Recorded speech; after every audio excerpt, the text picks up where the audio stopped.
You never wrapped your arms around me in the night, but I can feel them. I've never looked across the room and caught your eyes, but I can see them. Somewhere out there in the pouring rain, wondering if I feel the same. No, I don't even know your name yet, but every time I fall and fall again, I'm just getting one step closer to you, and in the end, I know that we'll find each other there. And even though it seems so far, I'm getting close. Each time I fall and fall again, and I'll meet you in the end.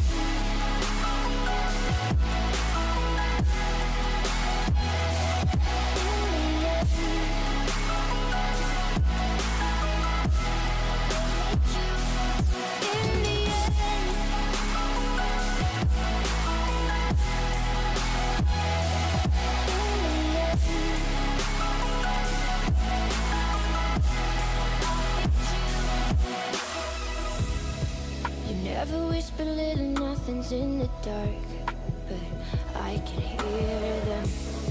I've never held you so damn close, I feel your heart, but I know it's beating somewhere out there in the pouring rain, wondering if I feel the same. No, I don't even know your name yet, but every time I fall and fall again, I'm just getting one step closer to you, and in the end, I know that we'll find each other there. And even though it seems so far, I'm getting close. Each time I fall and fall again, and I'll meet you in the end, in the end, in the end. I'll meet you.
Say I'm never like this. Do you need me the way you say you do?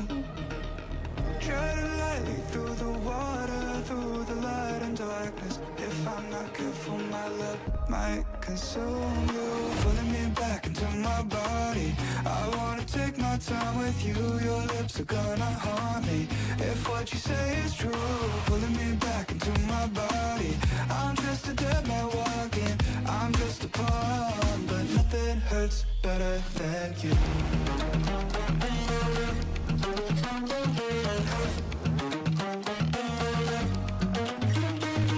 Pulling me back into my body, I'm just a dead man walking, I'm just a pawn, but nothing hurts better than you.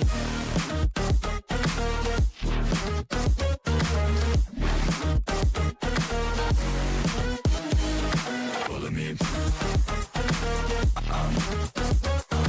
pulling me.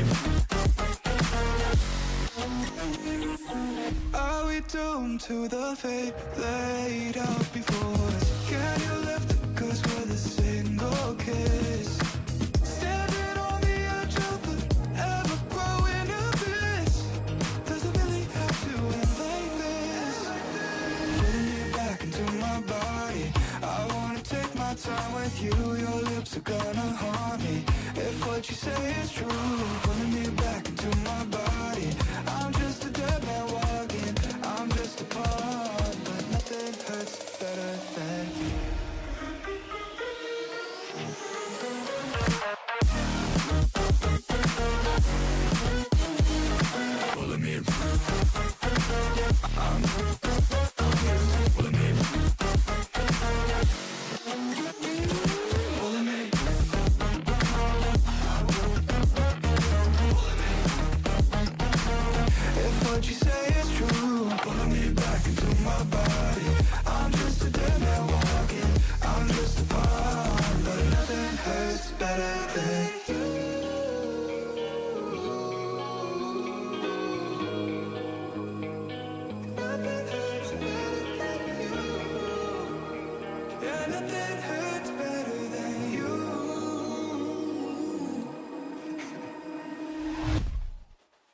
starts to fade, I close my eyes and see you there, a million miles away. The skies begin to change and colors make their way. I know it's gonna be okay, okay. No matter how deep, no matter how far, you always walk me through the dark. I fall into the sky, and time is on our side. No matter how deep, no matter how far, you always walk me through the dark. No matter the path, I find my way back to where you are. 'Cause baby, you're my North Star.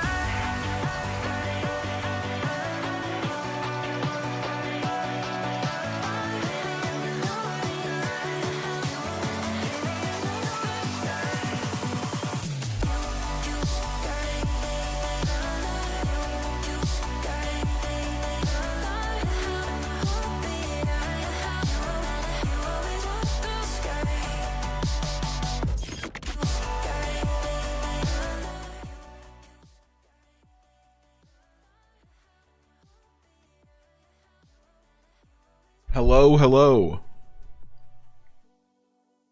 How is everyone this lovely, what is it, Saturday afternoon?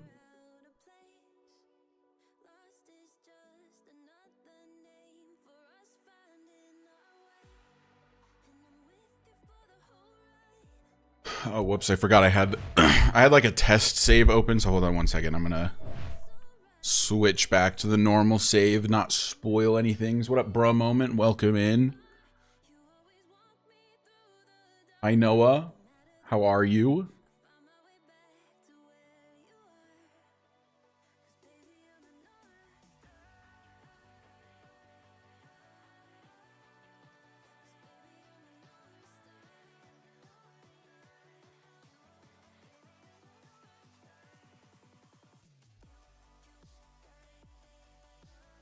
I'm sad I missed the RTTS stream. There'll be more. There'll be plenty more. I might even do one tomorrow, actually. But that'll be a regularly streamed thing going forward.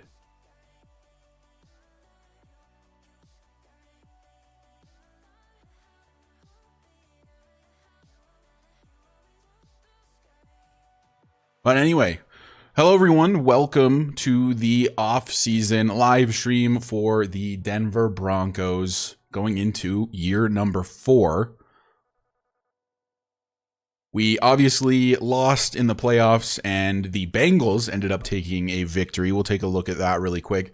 Bengals beat the Giants 24-21 in the Super Bowl, getting their first Super Bowl victory. And Cole Stockton, the middle linebacker, won Super Bowl MVP. What team? Like, what team am I on Road to the Show? I got drafted by the Mets, I think.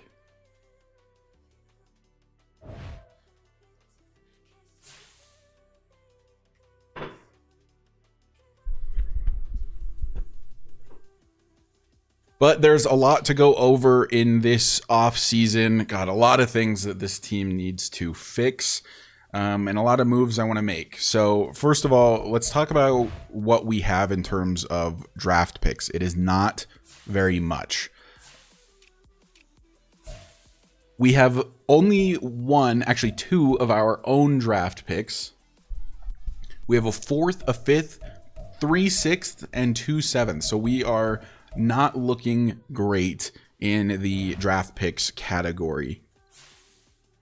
So I want to make sure. I was messing around with, I was testing out potential trades, so I want to make sure I have trades disabled again.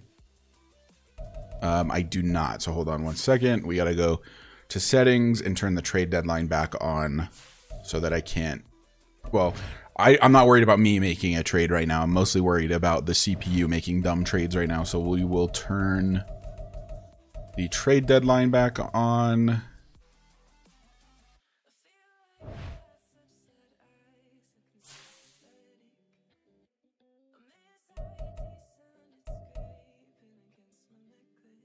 So, shall we begin in the offseason?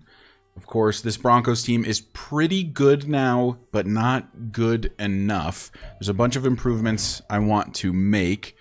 at the moment, we have 2 running backs that we probably don't need both of.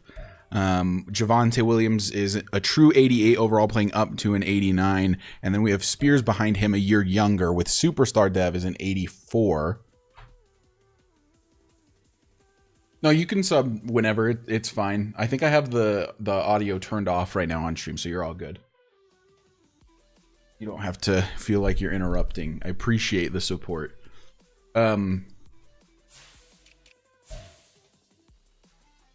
We need a true wide receiver too. I think Marvin Mims needs to be traded away. Bruh moment, thank you so much for the sub on Twitch. By the way, if you guys are watching on YouTube or on Twitch, I am live on both, so feel free to hang out in whichever chat you see fit. There's Rashad Winters. I saw a bunch of comments saying to move him back to tight end.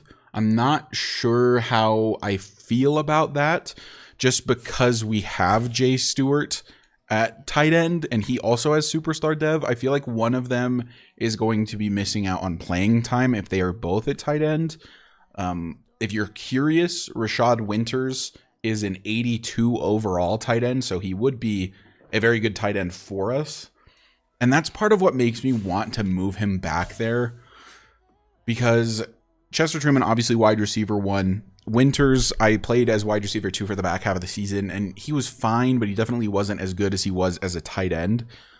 So I think that the smart play is to move him back to tight end, and we're going to, I think, probably change up the offense to run a couple, or to run a lot more 2 tight end sets. But I think that Rashad Winters is strongest at tight end. I think it makes us a more well-rounded offense to have him back there. But I do think that Jay Stewart, being 6'7", probably has a higher ceiling as a tight end than Winters does. But Winters does have that speed as well. But yeah, Winters I think will be better at tight end. So that makes it even more of a need to get a better wide receiver. We do, of course, have Zay Jones on contract, but I think I'm going to either trade him or cut him.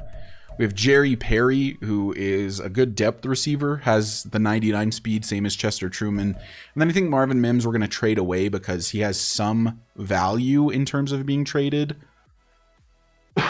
Excuse me. Then as for tight ends, it'll be Rashad Winters, Jay Stewart. I don't know if we'll keep Riley Davis or get somebody else. I'm considering trading away Ben Powers, but I'm not certain. Everyone in the comments was saying that we need to upgrade the offensive line. And for the most part, I agree that the offensive line play has not been very good. But I also don't know how much there is to upgrade. We've got Quinn Miners. Like, most of our guys on the offensive line have star development. Except for, I think, Ben Powers is the only one with normal. Let's take a look at the lineup. I almost never look at the lineup screen. Okay, so because of the injury, you see Haynes here, but this would be normally be Quinn Miners, and then the other one would be Zion Johnson, and I know they both have star dev. And then normally over here it's Ben Powers, but because of the injury, it's Cameron Fleming. But Ben Powers has normal dev. I think the guy we really want to get rid of probably on the offensive line would be Mike McGlinchey. He's very expensive and is a terrible, terrible pass blocker. He's absolutely horrendous. So I would prefer to get somebody that is a pass blocker rather than a run blocker. I think we do fine with run blocking, but pass blocking, especially on the right side of the line, has been absolutely horrible. Where should Jay Stewart go? Jay Stewart is going to remain as a tight end, and I'm just going to try to run a bunch of 2 tight end sets. If I can find a playbook that runs a ton of 2 tight end, or maybe we can still run Winters in the slot or something, but still have him be the primary tight end. Not sure. We'll have to figure something out. It's really weird to have 2 superstar tight ends. I just think that Winters is much... I don't know. We might come back to this. If we decide he should be a wide receiver, he'd be the wide receiver 3 and Jay Stewart would be the tight end 1. But yeah, I'm not sure. We're in a kind of weird spot with that. Because he's clearly a better tight end currently, but... Draft a right guard or left tackle in the draft this year. So I don't actually need to.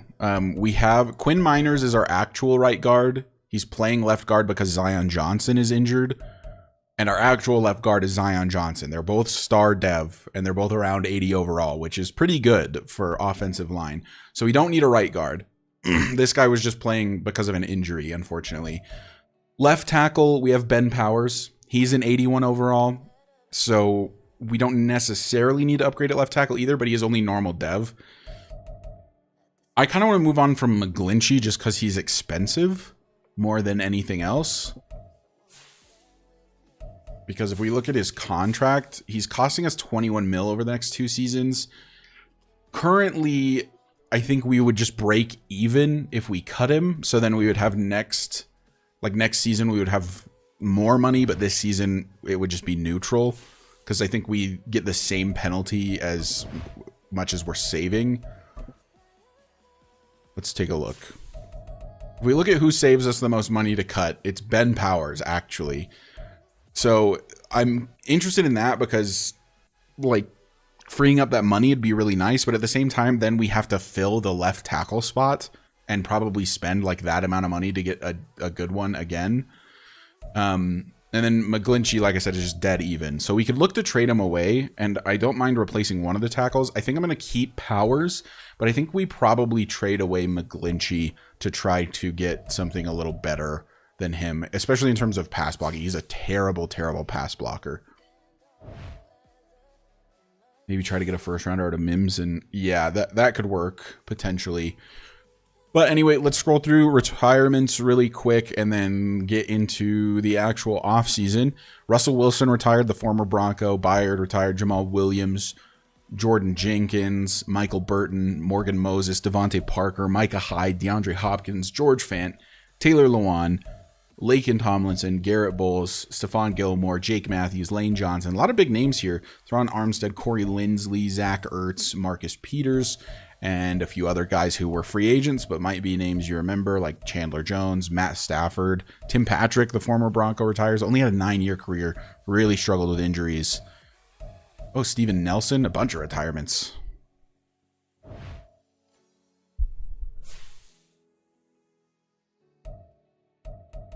But let's go ahead and advance to the re-signing week. There are a few more guys we could consider re-signing, but I think for the most part, I'm happy with what we've done in terms of re-signing players. Also, Mock Draft 3 is out. Not that we care too much because we don't have a first-round pick. Thank God you're live. I'm stuck in the airport all day. Well, I'm sorry to hear that. Hopefully I can entertain you for the next couple hours. But yeah, we don't have a pick. We traded away all of our picks in the first couple seasons. In fact, we traded a lot of it away just to move up to draft Dennis Colbert. So no first round pick for us, no second round pick for us, no third round pick for us, unless we trade for one. So we still have 13 players that could renegotiate a contract. Chad Muma, I'm going to let go. Demario Belser, I'm going to let go. Robbie Cameron can go. Chat, do we re-sign Daniel Truman, the little brother of Chester Truman? He's very interested. He's terrible. Obviously, if we do re-sign him, it's on name value alone. But it's there. The option is here. Do we give him a 1-year prove-it deal? Whatever. We give him a 1-year prove-it deal. He's excited to re-sign. We need the morale boost. Yeah, he is a morale boost. That's fair. So we re-sign Daniel Truman, the little brother. And Yoma Uwazurike, he's 28. He's a 70 overall. Like, he's just decent depth, but, like, he wants a obnoxious amount of money. Like, why does he want a bonus this big? No, it's just not worth it. It's just not worth it for Nyoma Uwazurike. We're going to let him walk. Larry Borum is a guy we signed to be depth at the end of the season. So I don't know if we were interested in re-signing him. Corey Ford, 71 overall as a left guard, is not terrible for a backup. How much money does he want?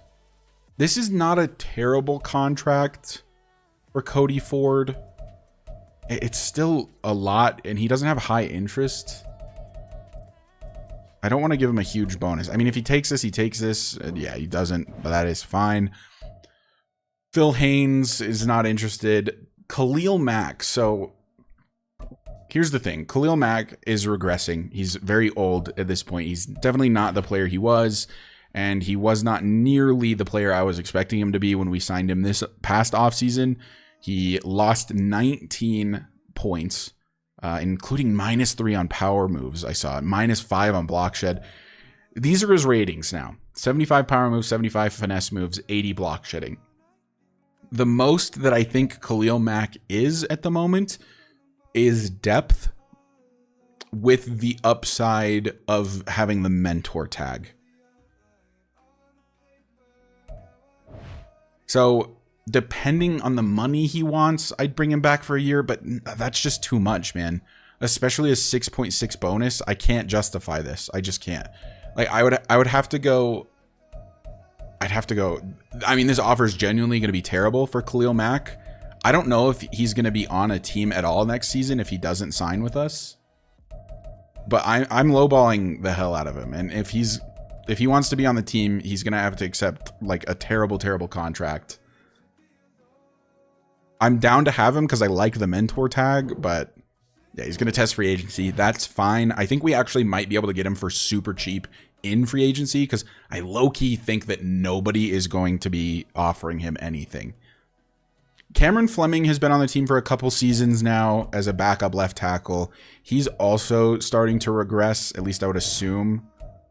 Yeah, no, he regressed. -5, though, isn't too bad. He's a true 70 overall. He's okay as a backup, and he's very interested. If he'll take a crappy deal, I'll bring him back. Like, this is literally perfect. Like, this is totally fine. I'm happy to give this. Yeah. Cameron Fleming can stay on. He's been a depth left tackle for the entire series, so I'm happy to bring him back. That'll work out. Khalil Mack, no, we're going to move on from. John Feliciano sucks. Riley Dixon as a punter. Like, do we really need to... What is a neutral offer for him? I'll go 1.6 for you, buddy. Great. Fantastic. Riley Dixon's back. He was a Pro Bowl punter last season. And that's it. I think the rest of these guys are all going to walk. I'm not going to bother with Uwazurike.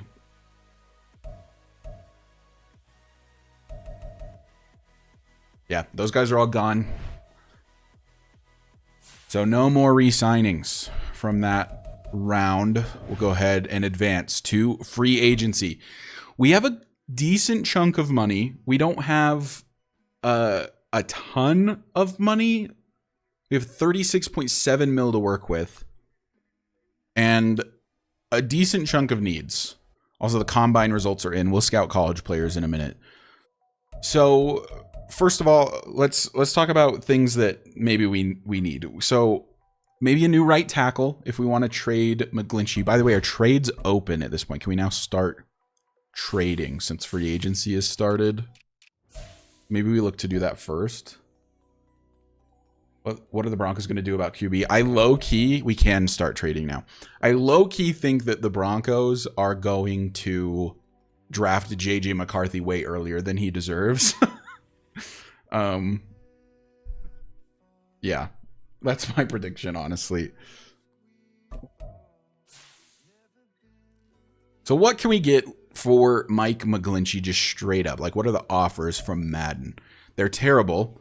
A star right guard. I guess that's not the end of the world. Henry Booth. And then DJ Chark in a 7th. Yeah, that's not great. So, you know what? Let's make some trades now and then go into free agency. So one trade I want to get your guys' opinion on that I was messing around with. There's a couple good ones. In fact, there's a few really good ones for our boy Javonte Williams. I love Javonte Williams. Of our 2 running backs, he is my favorite. But there's some really good offers here. So we could get Darnell Mooney, like a pretty bona fide wide receiver 2, and a bunch of picks. Carlton Davis, he's a little old. We could get Marquise Brown. There was a few different ones. These changed now that I've simmed forward, which is interesting. Spencer Stanley, a star development right tackle. Lamar Peak. So here's one I was really interested in. Christian Gonzalez, who's an 84 overall with Star Dev. He's only 24 years old. And I tried it. We can turn that 2028 third into a 2026 third. You like the Panthers offer? I'm not crazy about McCole Hardman at an 83 overall at 28. I think that Marvin Mims brings basically exactly the same thing he does. Although the pick value is pretty good. I kind of like this Patriots offer, and I know that we can turn the 2028 third into a 2026 third. So we'd get who would likely be our CB2 going forward, a 2026 third, which is a pick we don't have, and a couple other picks as well. And really, that's the best one. So there was one earlier as well, and I want to see what you guys think, because I do think that the Bears would accept this offer. By the way, we've traded a ton with the Bears in this series. They offered me before Jalen Johnson for Javonte, like straight up. Jalen Johnson, 27 years old, an 86 overall corner. And these are his ratings. 90 speed, 90 man, 87. I mean, just really, really good corner. Would easily be the CB2, and we just probably wouldn't have to worry about it. Try to get a second or a third. So they won't take it with a third, because I tried that. I tried getting a third with it, and I don't think they take it. It's like very close, but they wouldn't take it. At least that's what was happening previously. But I would happily do this. I would do Javonte for Jalen and a third. Do you think you can maintain a good offense without Javonte? Yeah, no, that's the thing. I love Javonte Williams, and the run game in like the late part of the season was so good with him being like the primary focus. But we do have Tajay Spears. He's an 84 overall with Superstar Dev. I think that he can be a workhorse back, and then I think we can get like a backup to be a power back that comes in every once in a while. So I'm not concerned about an offensive fall off with losing Javonte. There'll probably be a slight one, but I don't think it'll be that big of a hit with Spears being around.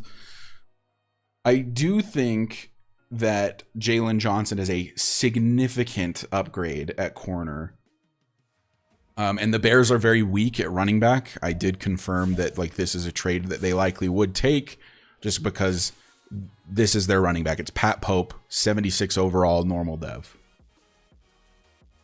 So if the Bears will do this trade, I will do this trade. I'm going to submit it. We'll see what they say. Yeah, see, it's like 85, 90% of the way there, but they're not taking it. And like, I know that halfback is a less valuable position than corner, but just the 1-for-1 swap doesn't make sense to me because Javonte's 2 overall points better. He's a year younger and he's $2 million cheaper. Which is what kind of makes me want to do the Christian Gonzalez trade, even though Christian Gonzalez is quite a bit worse as a player than Jalen Johnson. Like if we look at that Christian Gonzalez trade again. Also, I do have to say, I don't hate this Darnell Mooney trade. And it's hilarious to me because we traded Jerry Jeudy to the Bears and now we're trying to get another wide receiver back from the Bears. Here's the Christian Gonzalez trade. So Christian Gonzalez is 6'2", so he's 2 inches taller than Jalen Johnson. He's quite a bit faster. He's much worse in zone coverage and play recognition, is decent in man coverage and decent in press, which is most of what we run. The real concerning thing for me is that his awareness and his play rec is not as good. So he's not as smart of a player, but he's a better athlete with similar man coverage ratings. Yeah, he's a lot younger.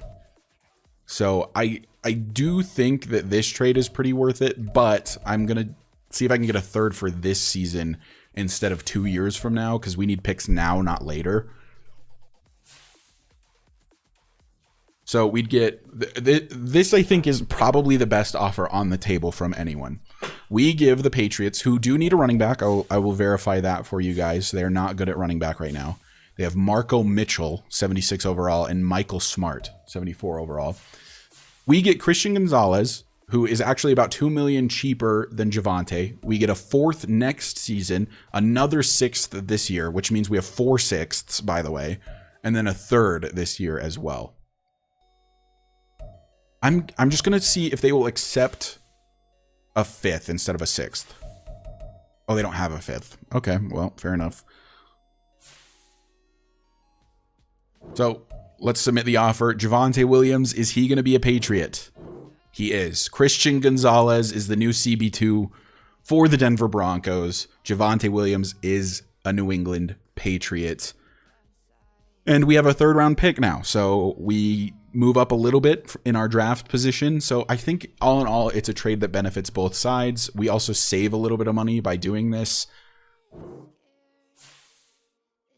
Yeah, we do a 4-6. We need to get rid of the 6ths. Like, look at these. 4 of them. And none of them are ours. They're all other teams' 6ths. That's crazy. Now, I think the second move we make is we trade Marvin Mims. And I think that maybe we try to bundle Mims and McGlinchey like you were saying. I think that that's not a bad idea. Yeah, I'll miss him too. I love Javonte Williams. He's been great. And I like his play style in Madden a lot more than Spears, but I think it makes sense. And I did some testing for trades with Spears, and you just can't get anything to happen. Unfortunately, so like teams are just not interested in Spears the way that they were interested in Javonte. So let's do this. Let's do Mims, McGlinchey, and a couple 6ths, and just see what offers we get. An 80 overall left tackle that we could move to right tackle, but that just seems weird. And we're not getting much. No, this doesn't seem like we're getting a lot of value at all. We get a 2028 4th now. At first I was interested because obviously replacing a tackle with a tackle that's younger and less expensive seems cool, but Jason Clay. So here's a running back if we were looking to get our new backup, because I'm going to be honest, I don't think Jaleel McLaughlin or Roshan are good enough to be our backup running back. So that's probably something we'll need to look for. So I don't hate this trade for Jason Clay, depending on how good he is. Lyle Thomas, Juju, interesting. Ernest Jones. I don't hate that. I don't hate that at all.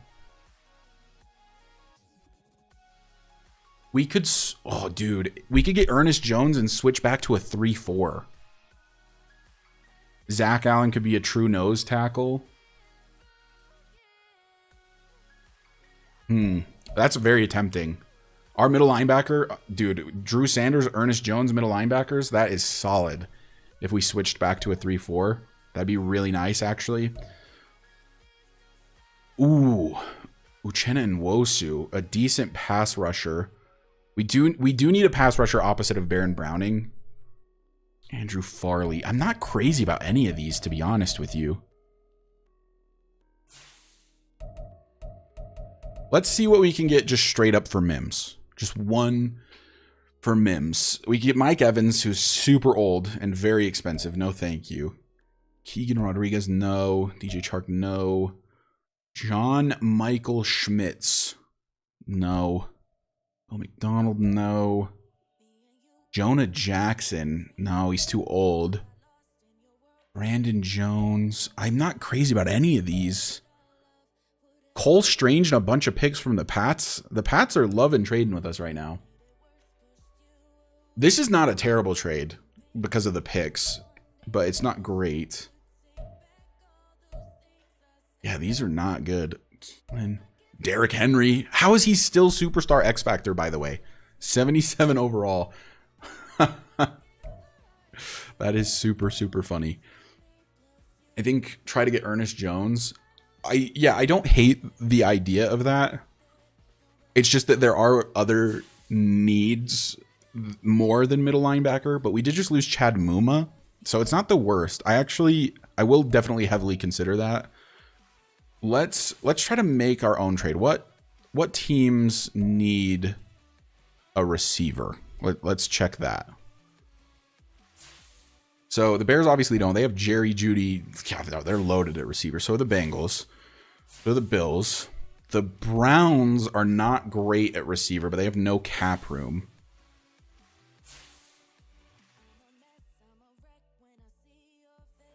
Yeah, I need a new right tackle for sure.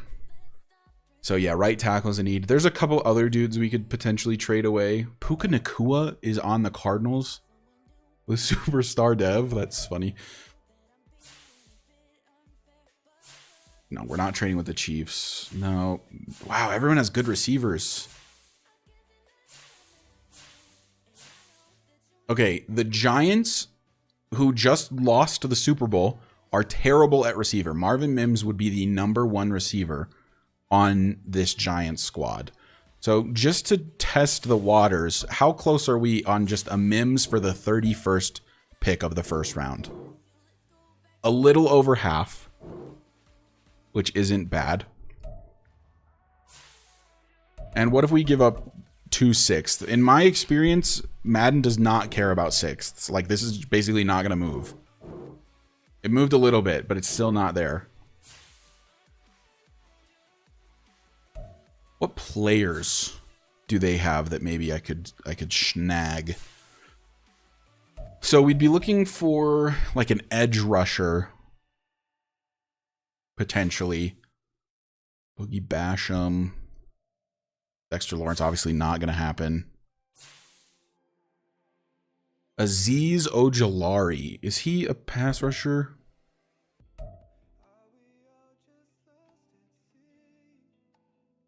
'86 speed, 71 power moves, 88 finesse moves, 94 excel, only 71 block shedding though.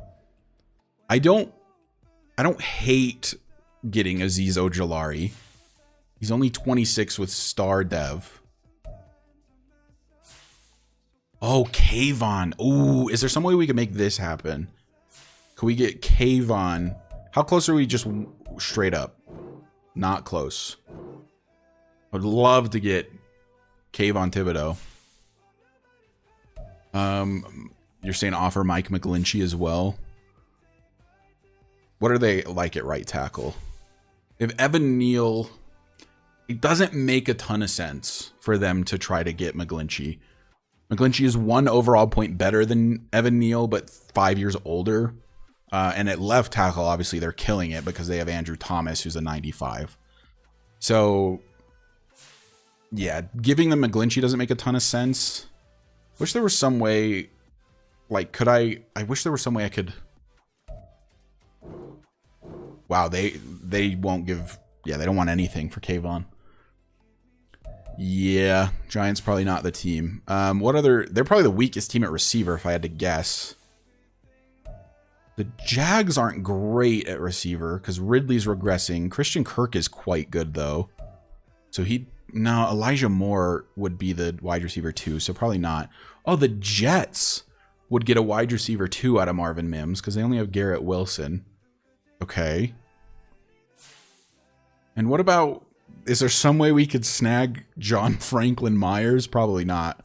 Guy has superstar dev.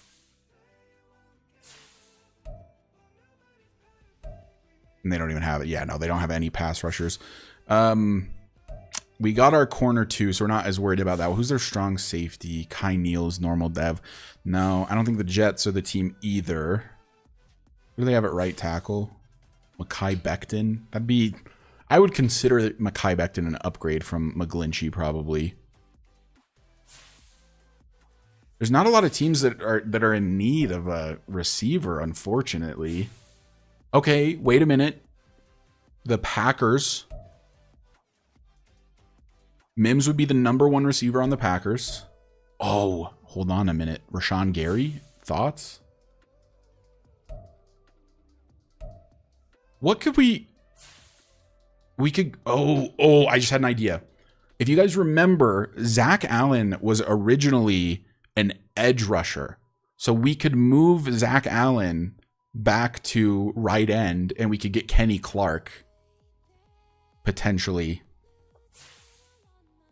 Before we do anything else, I just want to see who's available in free agency really quick before we do other trades. Let's just see who is on the table. Ronnie Stanley is super interested as an 89 overall tackle. Hello? We just move him to right tackle. He's the #1 guy. What? Jalen Phillips is here, and he's pretty interested as an edge rusher. Wait, problem solved?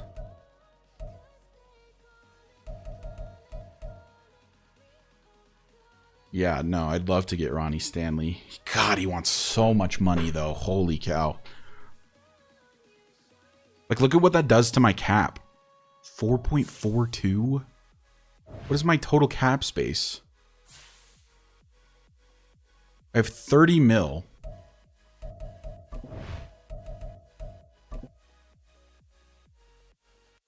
Is there somebody I can cut to just, like, save a ton of money?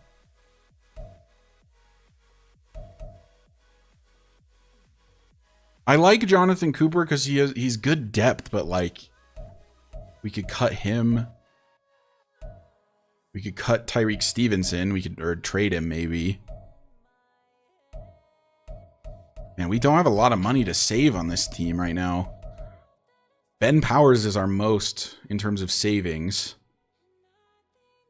Maybe low key we get rid of Ben Powers instead of Mike McGlinchey, because we save way more money, and even though Ben Powers is better, that saved money can go elsewhere. Plus, he probably carries more value as a trade piece. The Titans really don't want Derrick Henry anymore. I say trade. The only issue is that with trading McGlinchey, he doesn't actually save us any money. So because the penalty for trading him is the same as the savings, we actually don't save anything by trading him away. We save about 9 million with Powers. We'll save under 2 million with Zay Jones.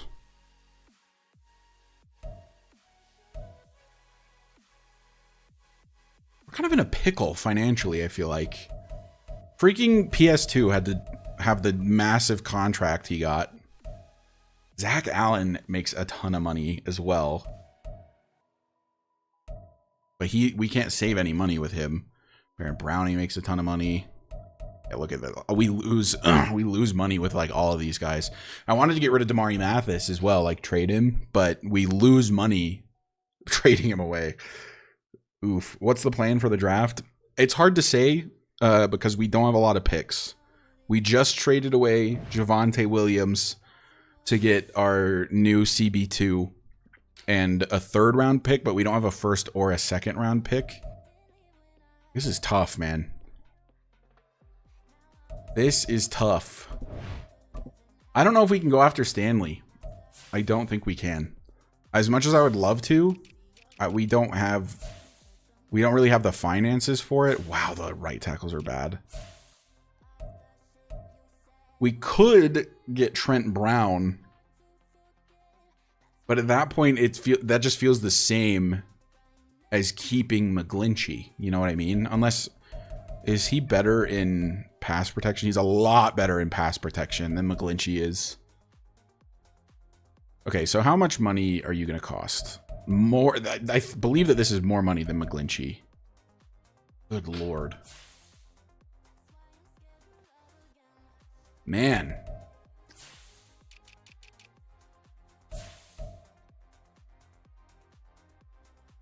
Yeah, the best move might just be to keep the tackles. Oh my God, Jalen Phillips wants so much money.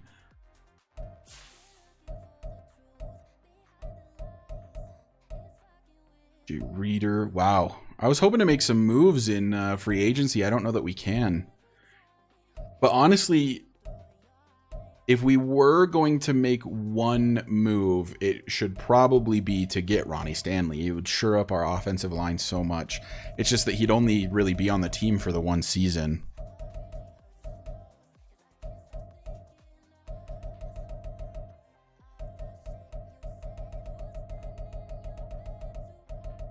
92, 90, 93. God, he is really good.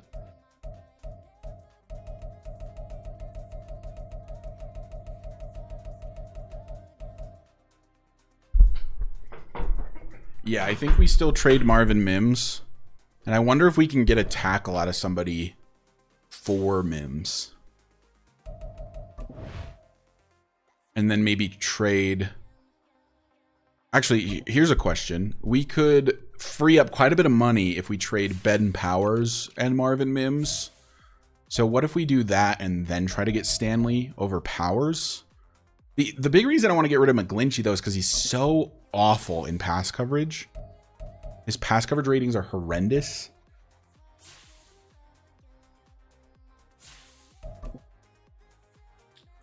So, I mean, let's just see what the Madden offers are for this.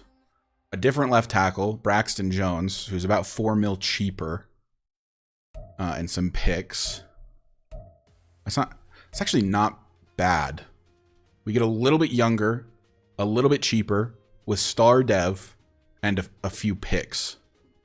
I actually don't hate that. Why is it always the Bears that are giving me good trade offers? We've traded with the Bears like 4 times in this series. Like, what is it with the Bears? They're the only team. Wow, I would take this trade if it weren't the Chiefs. There's no shot I'm trading with the Chiefs, though. I'm not about to get scorched by Marvin Mims 2 times a season. But Jawan Taylor at an 84 would be pretty worth it. Larry Gaddis. That's random. What is this trade, by the way? I give up Marvin Mims, who is just way better than this guy, and a tackle to downgrade? This trade makes no sense from the Seahawks. Actually, no sense. Unless they were to give me picks with it. If they gave me a bunch of picks... Wait a minute. Can we do this trade with your first? Thoughts? I still don't even know if this is enough. Give me your... Hold on. I just want to see, like... I don't want them to accept. How close are we? Bang. Not close. How close are we here? Not close. Why are they so high on this Larry Gaddis guy? That is so random.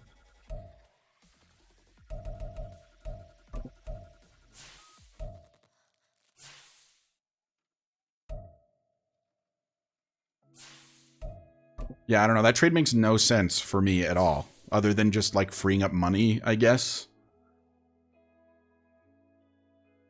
Yeah. Maybe instead of looking for players, we should just be looking for picks. Trading these guys.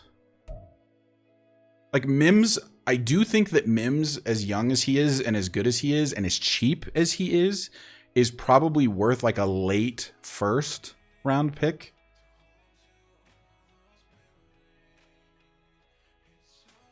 By the way, can I show you guys a crazy wide receiver I want to get in this draft class?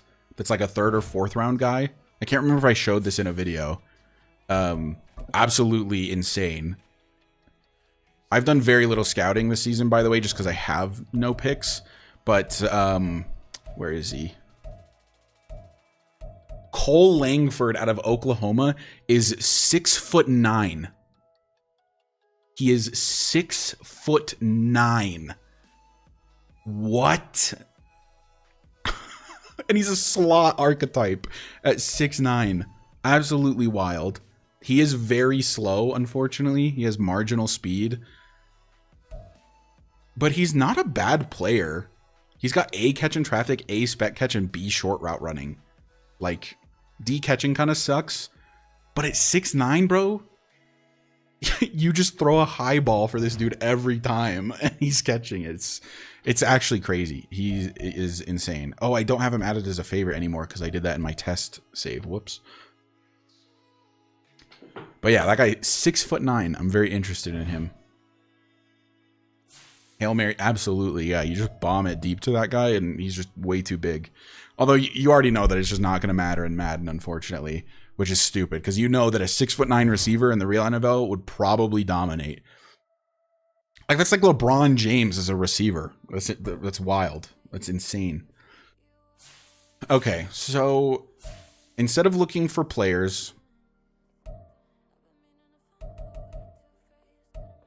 let's try to get picks. And for Ben Powers, I don't want to trade with the Bears. I'll be honest. Ben Powers is a 29-year-old normal dev 82 overall left tackle. So let's find a team that needs a left tackle and see what their first round pick is. Okay, the Bills absolutely need a new starting left tackle. What is their first round pick? It can't be great. 19. Is Ben Powers worth a 19th pick? Probably not. Oh, they're also over the cap, so they can't do that. Never mind. Moving on from the Bills. Wow, the Browns, but they're way over the cap as well. Oh my god. Yeah, the Bucks definitely don't need a left tackle. The Cardinals don't. Chargers don't. Chiefs absolutely not. Colts are in a little bit of a need.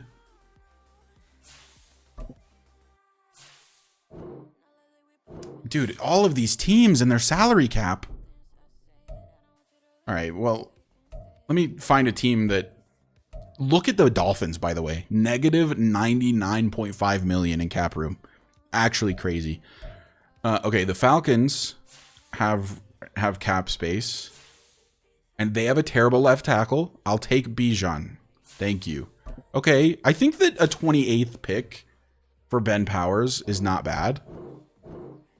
Wow, they think it's horrible. It's not close. Okay, what if you take a couple of my sixths? Yeah, not even close. Not even close. And I don't know. I think I tend to agree. A sort of aging, expensive left tackle for a first is probably not it. Maybe we could get a second. How close are we on your second? What team do you want to be for the NCAA 25 Dynasty? I don't know. I haven't decided. Oh! I didn't really want to do that, but here we are. Left tackle Ben Powers for a second from the Falcons. I probably could have gotten more. But it is what it is. So that frees up a bunch of money. And it gets us a second round pick. So it's not bad, actually. That's probably fairly even. We have Cameron Fleming, who can start if needed. But I want to now go after Ronnie Stanley. Now that we've freed up a little bit more money. He's super interested. Because we're a playoff contender. We're historic champs. Yeah, I think a 1-year deal is like the most I want to do. Can we bring his bonus down a bit to like 13.5? So we have a yellow bid. Okay, so we're about even with the Titans. Yeah, we probably need to go up a little bit to like a 14. I want to be above. Well, now the Jets are here. Oh God. So I think that we're just gonna have to offer this. And we're still not considered the top team.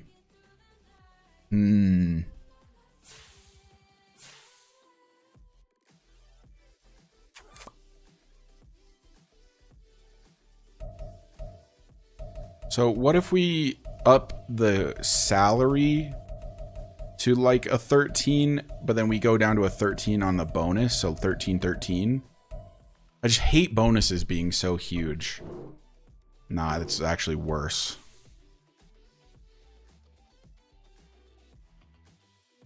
What positions we need? We need a new left tackle. I just traded away my left tackle. We want a true wide receiver 2 for the team, but there's not really any good free agent wide receivers unless we want Tyler Lockett. We got our CB2. We need a strong safety. And probably an outside linebacker. And an edge rusher. Those are the real big needs. Okay, let's try to trade Marvin. Marvin, I think, is definitely worth a first-round pick. I was willing to settle on Ben Powers. I'm not willing to settle on Senor Marvin Mims. I think he's absolutely worth a late first. So let's find a team that needs a receiver. I think there's an argument to be made that the Bucks could use him. With Mike Evans getting old, Tevin Mann is only a year younger. Darnell Mooney. I had a trade offer for Darnell Mooney when I traded Javonte Williams, but I wanted to get a corner instead. Because corner was definitely... CB2, I think, was more of a need than a wide receiver, too. So, I'm pretty sure the Bucks have a really high pick. Yeah, they have pick 4, which I'm guessing for Mims is just not close. Yeah, not close at all. Plus, they need a quarterback, don't they? I don't think they would trade this pick. Because this draft class is super deep at quarterback. Very, very good quarterback draft class. We don't have a ton of cap space. Because I'm trying to offer Ronnie Stanley, and he had to take up the majority of the $41 million in cap that I have. But I guess I don't have to get Ronnie Stanley. It's just that on a 1-year deal, he is going to be goated for the left side of that line. But I also think we're going to lose to the Jets and the Titans with our current offer, and I don't want to offer a lot more. Do we get Tyler Lockett for 1 season? How much money does he want? A lot? Yeah, no thank you.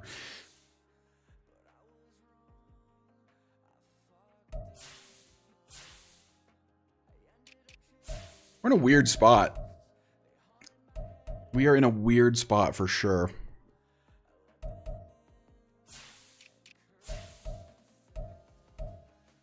Yeah, none of the receivers that are here are interesting either. I want like an 85 overall receiver, bruh. Oof. Kind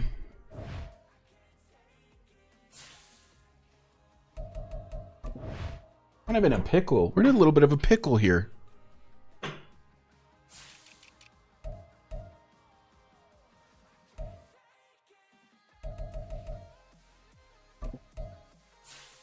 So what are teams offering for Marvin Mims?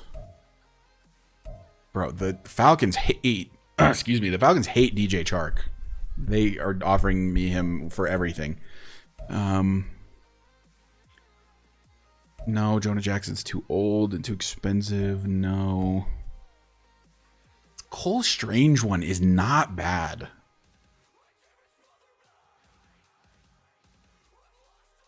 But the cap hit. No, I think we just try to get a first for Mims. So let's find a team that has cap room, first of all, and needs a receiver. Not the Chiefs. Absolutely not the Chiefs. But where were we at before? We were at like the Jets, and they didn't need a receiver. Well, they do actually need a receiver. Okay, what picks do you have? You have the 15th, and then so first and a second for Marvin. Not close. Not close. Wow, maybe we can't get a first. That's a yikes for me, dog.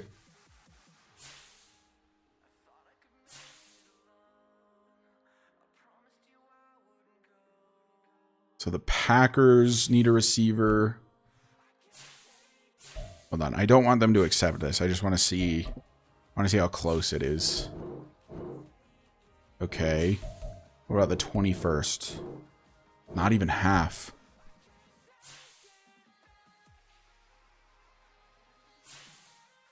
So if we're getting a first round pick, it's going to be late.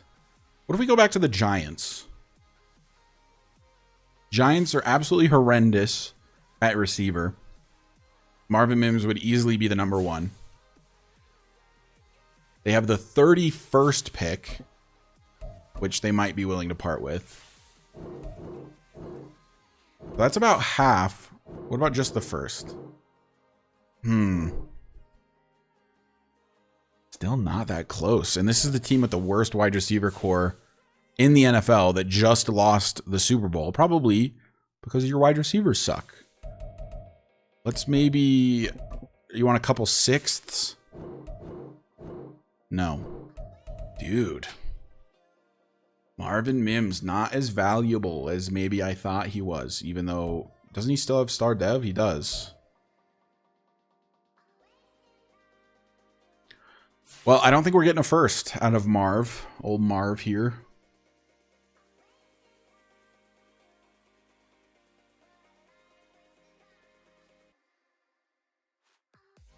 Or don't trade Mims. Yeah, he just isn't. He isn't what I would want my wide receiver 2 to be. Him and Chester are the same play style, and Chester does it way better than Marvin does. I would want like a big-bodied guy, which is why I'm sort of interested in the 6'9" receiver.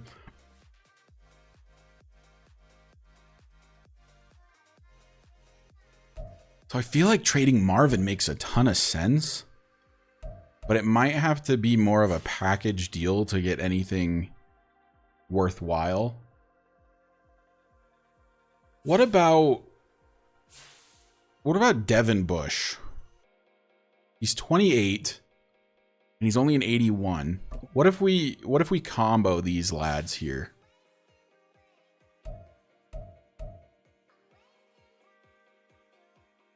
Compromise and get a second and third. Yeah, we might do that. Taylor Decker. Nice, 32. There's Ernest again. What was the trade we were considering for Ernest Jones? Wasn't it like Mike McGlinchey and Marvin Mims? I don't think that's worth it anymore because we traded Ben Powers. God, the Seahawks hate Larry Gaddis, but they sure don't want to give him up. Britton Brooks.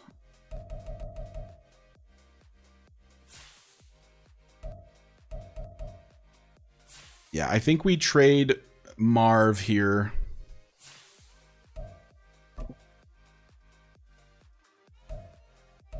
We trade Marvin to get... Let's see if the Giants will do a second and a third for Marv. Oh, messy Marv. They do. Okay. So we get a second and a third for Marvin Mims. So now we have 2/3, a second, a fourth, a fifth, 4 sixths, and 2 sevenths. So the only thing we're missing is a first.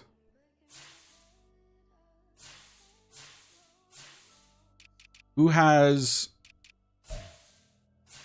a late first round pick? Like, can we trade with the Bengals? The Bengals would have the last first round pick.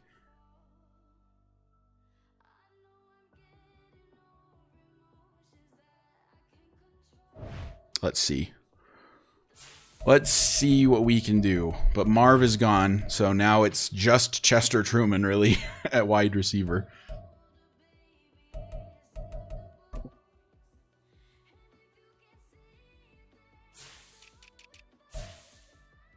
I'm not super worried about being kind of empty here at receiver because we can always move Winters back, which I think I might do. Plus, Chester is kind of a one-man show anyway.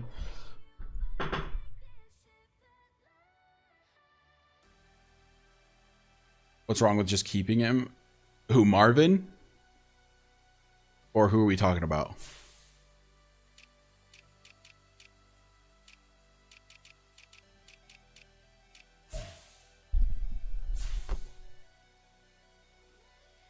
I think you don't trade anymore. I'm just going to see what the Bengals want for their first. Except I can't. I'd have to trade. I'd have to put somebody in the trade. We probably don't need a first anyway. It's all good. So now...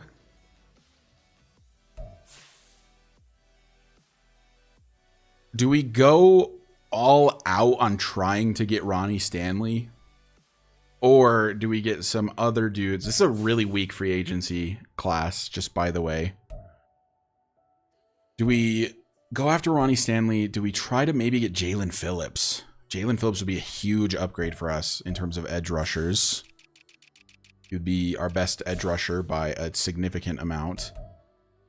Dion Werner? Why is this dude only 22 and already a free agent? With star dev.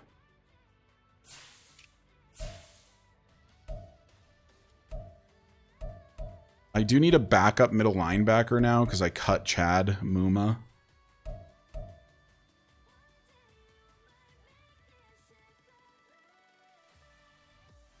How do you say this dude's name? Is it Servosha? Mac Wilson.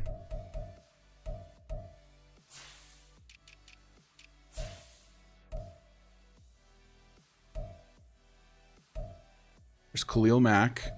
Wait, should I try and just lowball the crap out of Khalil Mack to bring him back? Man, we have no cap space. What up, Big Zeke? Welcome in.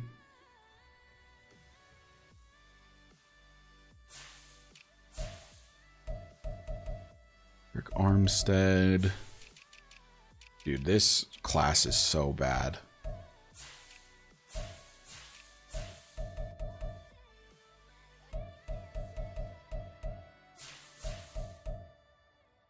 Chat likes Dion Werner, 22 years old, star dev, 74 overall out of Alabama. He's a left outside linebacker, I'm realizing. So is he a pass rusher? What does he do?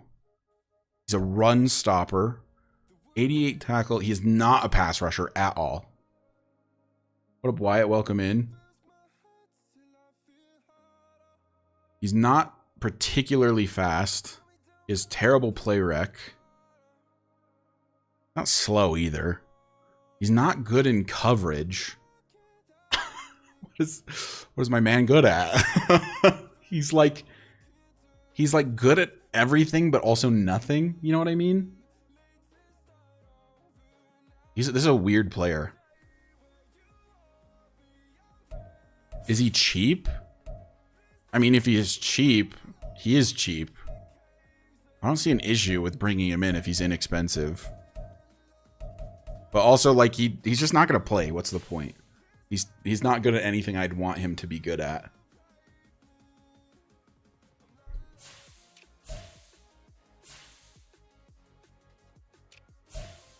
I'm doing awful, but I'm still breathing. That's not great. I mean, breathing is good.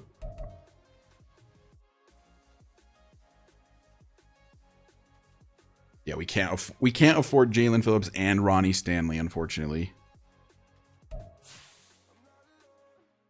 Like a position switch to DT. Well, the thing about it, he can't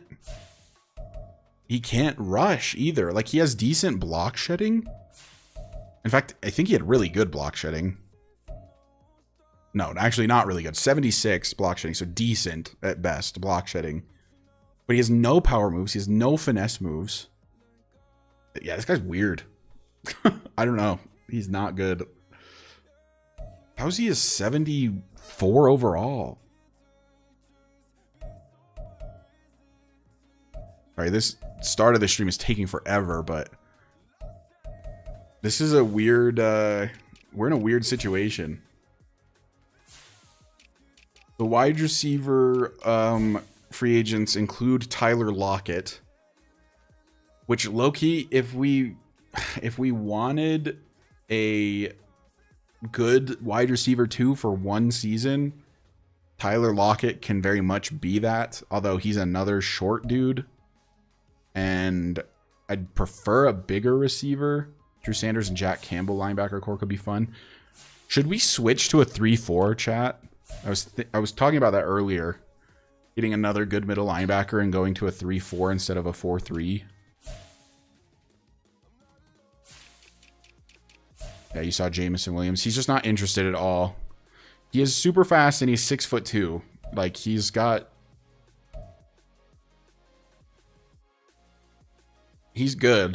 And obviously he's killing it in the Tyler Gibson series.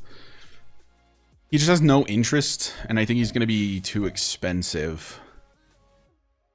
He's not too expensive.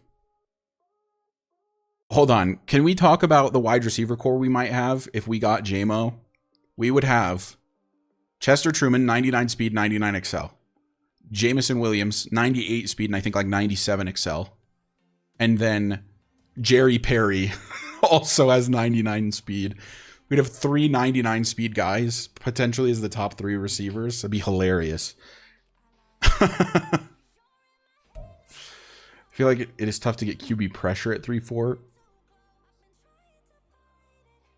Maybe. I feel like we have better personnel for a 3-4 currently because Zach Allen is kind of a true nose tackle type. Tyler Boyd, no, he's too old. Wide receiver draft prospects. So keep in mind, we don't have a first round pick,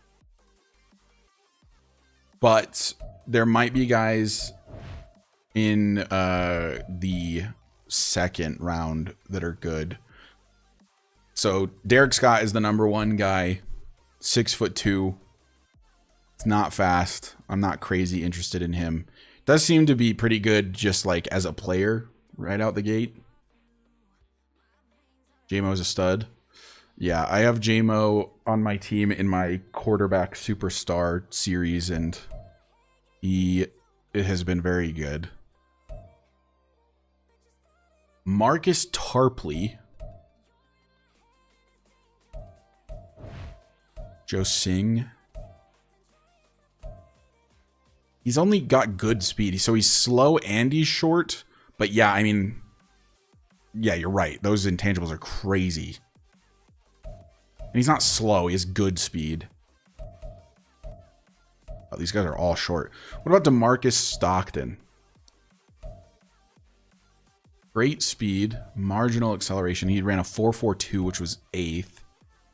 Wow. Wait, this guy looks really good. DeMarcus Stockton out of Oklahoma. I like him a lot. Holy cow. You guys see these skills? Goodness gracious. He's good at everything. That could be the guy in the second round if we're looking to get our wide receiver too. You try to get Williams. You want the J-Mo pickup. Also, for those of you that weren't here before, look at this guy, Cole Langford. 6'9" receiver out of Oklahoma. 6'9". Absolutely insane. Were there any wide receivers on the trade block? Mike Evans, but he in this is like 33 now, so he's regressed to like an 81. Hollywood Brown was on the trade block.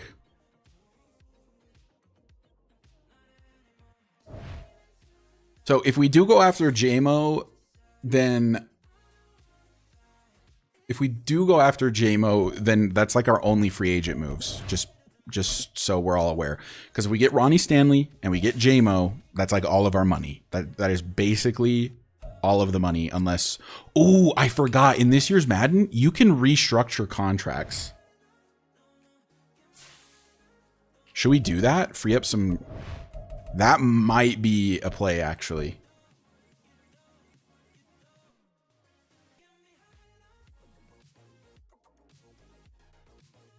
Mims for a second. I got a third and a second for Marvin Mims. I traded him away.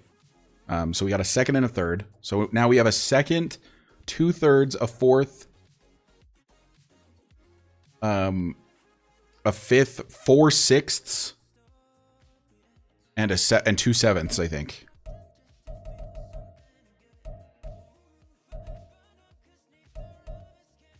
The crazy thing is we aren't even paying some of our best players right now. Like, I don't think Drew Sanders is on his big contract. Chester's not on his big contract yet. We just traded for Christian. So Zach Allen is costing us a ton of money. What does restructuring the contract do? Restructuring the contract for Zach Allen will free $5.7 million in cap space this season. $1.69 million. Okay.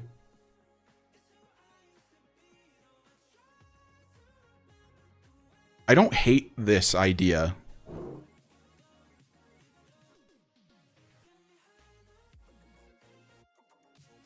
I think I'm going to restructure Zach Allen's.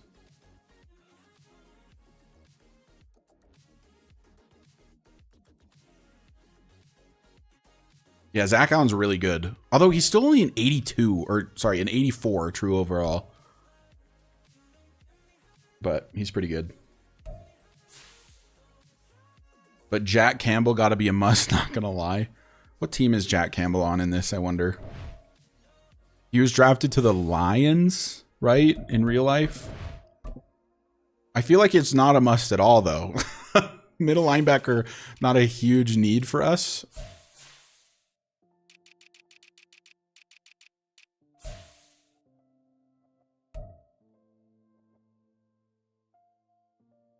So, Josh, I like where your head's at with trading Zach Allen, and I thought about it, but I'll show you something as to why we can't.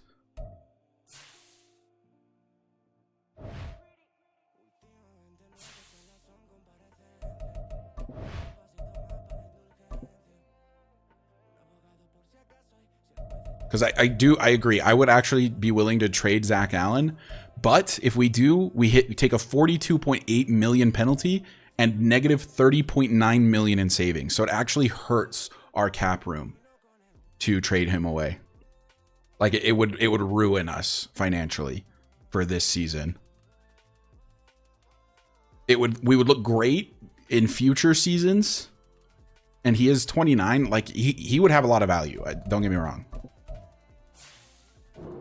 Actually, no trades. Nobody in the NFL is interested in Zach Allen. That's crazy. That is crazy. I think getting Williams would be hilarious. Just no CB is going to be able to cover them. Might drop a bunch of catches, but they would be speedy. Yeah, I don't hate the idea of getting JMO. I just think that money could be better spent elsewhere. Because there is that other receiver we were just looking at that's very good in the draft. And we could always move Winters back to receiver. I just don't know that it's totally necessary. And especially with him not being interested in playing for us at all, it's going to cost more money to get him. What happens if we restructure PS2's contract? This is just screwing me for later is the issue. Only 960K will be added in the final 5 years. I feel like that's not bad.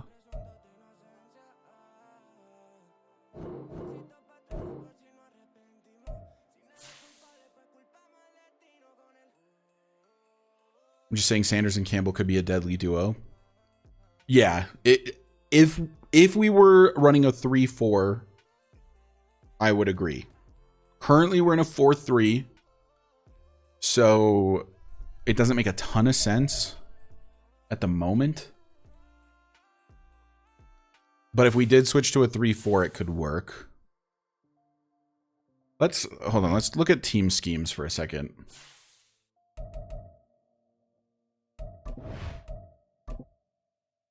Gosh, we have not even really started this offseason, and I've been live for an hour and a half.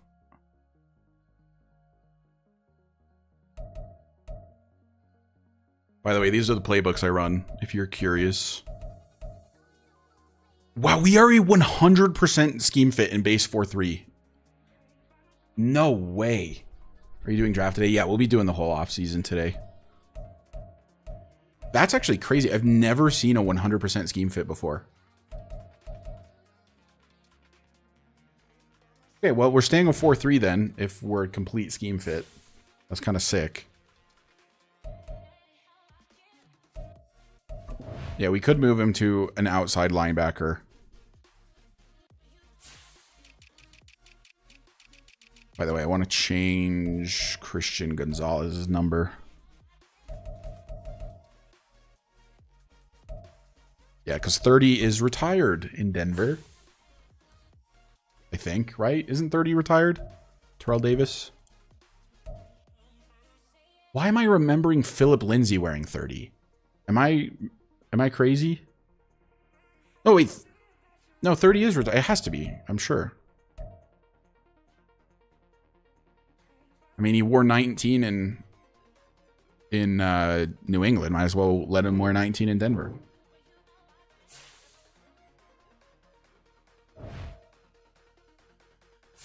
We could try to trade Tyreek Stevenson potentially. I just don't want to completely. Some players with the like negative savings will destroy our cap if we trade them.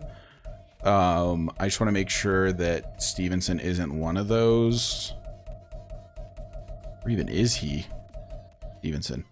No, actually, we do just straight up save money by getting rid of Stevenson. And we have Damari Mathis, who I think has been playing better than him. And we have Quincy Walls. Yeah, we do not need Tyreek Stevenson. 30's not retired. Okay, I don't know why I thought it was retired.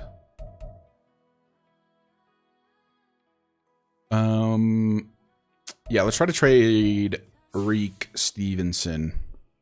Bro, the Bears are always offering stuff, I swear.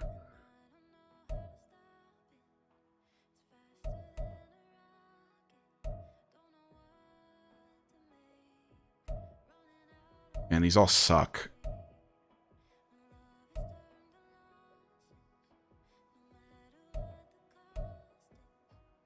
Why do the Patriots want to give us all of their corners?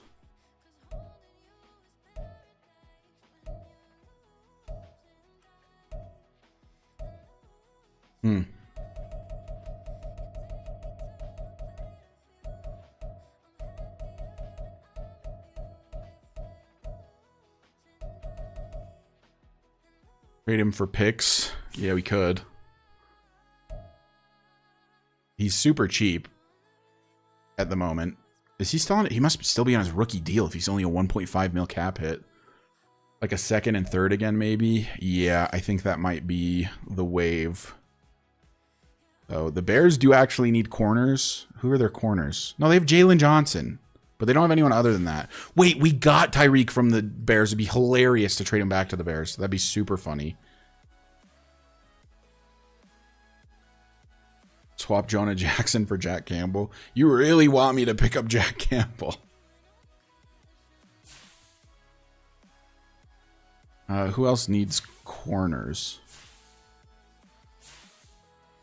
It's so much easier if you just go down to corner and you just scroll through here. Cardinals. Cardinals kind of need a corner. They need a CB2 to go alongside Isaiah Rodgers. So can we get from the Arizona Cardinals? Wow, they have the second overall pick. A second and a third. Not even remotely close. What about just the second? A little over half. Sheesh. I think it's probably because they're just not interested. You could probably find a team that's at least somewhat interested. So like the Colts are interested. You need a big jump ball receiver. That's what I think I need as well. And I thought Winters could be that, but he clearly was not.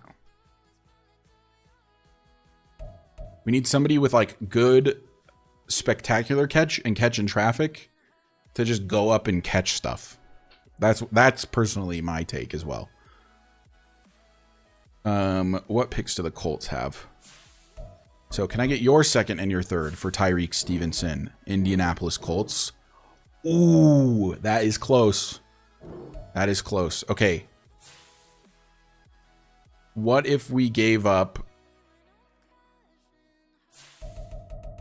a sixth as well?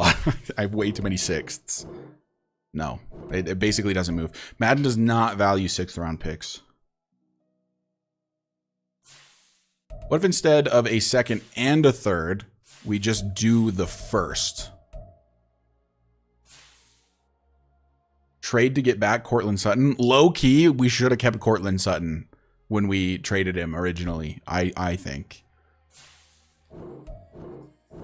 No, not close. Okay.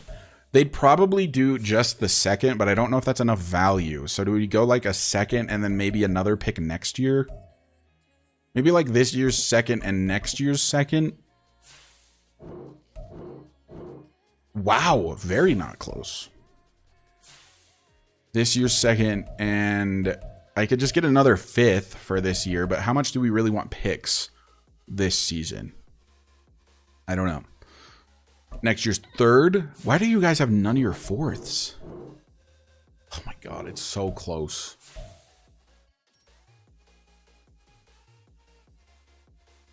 I tried. They just don't care about the 6ths at all.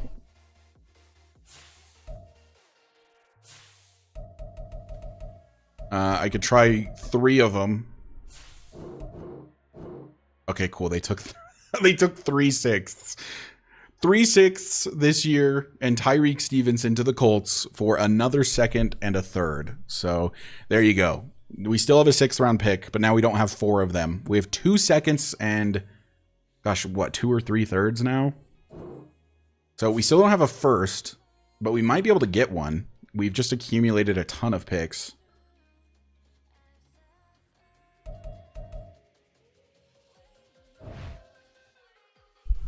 So that frees up even a tiny bit more room, and now I think officially we start probably signing people.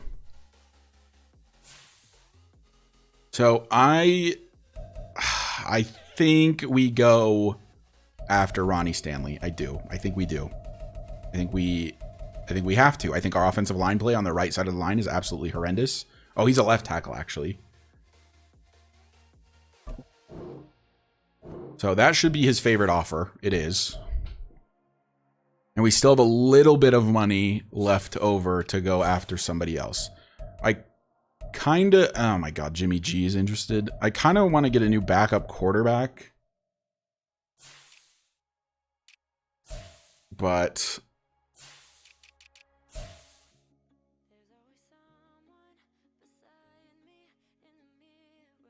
doing so devilish thing. Yeah, no, they're gonna watch them absolutely hit on those picks.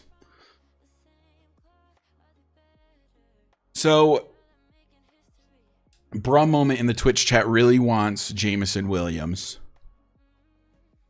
I just don't think it makes sense. He's not unreasonably expensive, admittedly. He's tall-ish, 6'2", and he's very fast.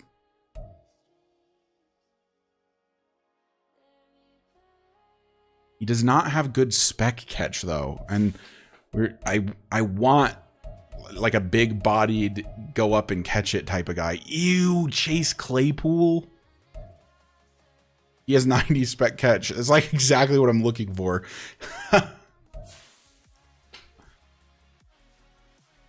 Is Trey Lance expensive? Was he in free agency?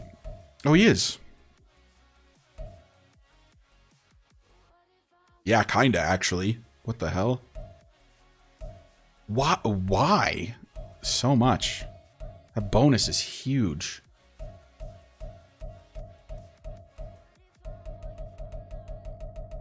The thing about Stanley Redacted is that it's only a 1-year deal. So he's going to be really good for us this season. And then we could just reassess next season. So it's definitely not a long-term fix. But for 1 season to try to make a deeper playoff run, I think it could be good. Yeah. So I really think that instead of getting a wide receiver free agent, we look to get the guy that... how do I say your name? ADI7X Football is talking about. Whoops, I meant to go to the scouting.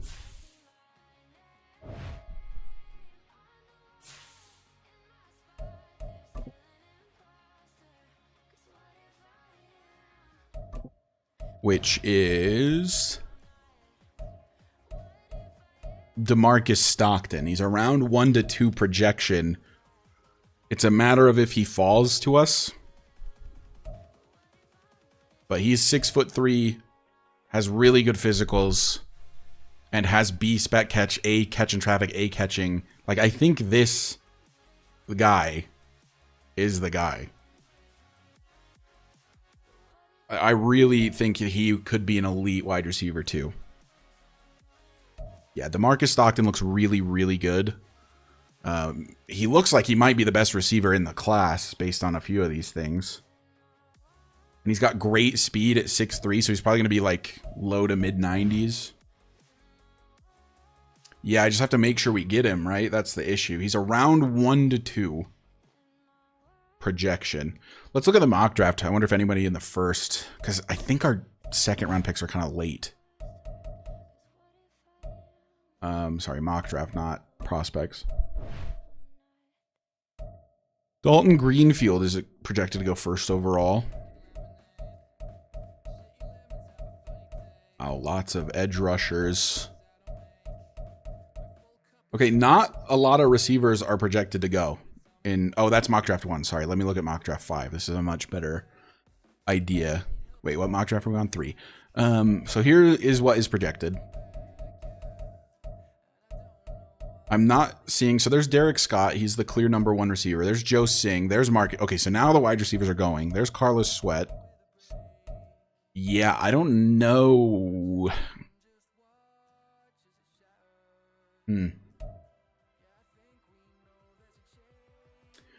D-Stock gotta rock a single-digit number.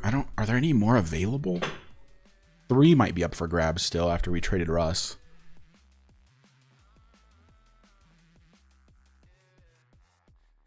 We might need to trade up to get either a higher second or a very late first. And I think that we have the capital to do that at the moment. I kind of think that we can get him very, very late, I think. So what if we go to the Bengals and we ask for their first? You could bundle a second and a third or fourth to move up to mid first rounder. Yeah, I think we probably need to trade up. I don't think we need to go to a mid first because I think that it's clear that he's going to fall below those kind of first 3 or 4 receivers. But I do think that we should probably secure a late first to make sure that we get him.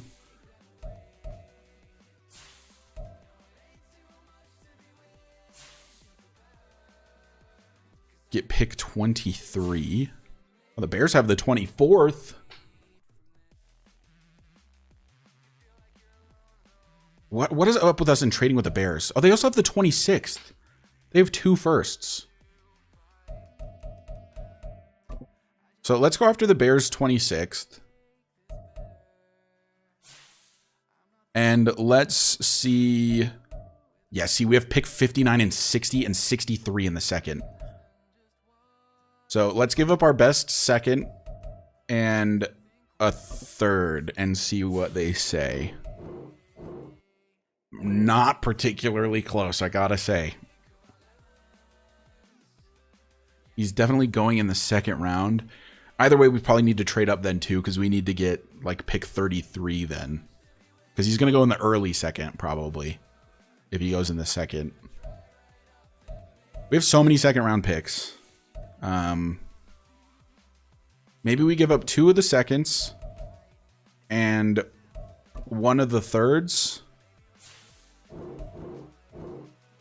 Oh, dude, it is right there. And whenever it gets right there, it seems really hard to get them to accept it. Okay, but this gives me an idea of what I'm going to need to give up to basically any team to get a late first. So we could probably go a little later. It doesn't have to be the 26th. I say we find somebody who has like 28th. We could probably even get the 32nd from the Bengals. Pick 6, pick 4, pick 2, pick 17, pick 30. The Colts have pick 27. Who has pick 28? The Eagles have... Okay, here's... The Falcons have pick 28.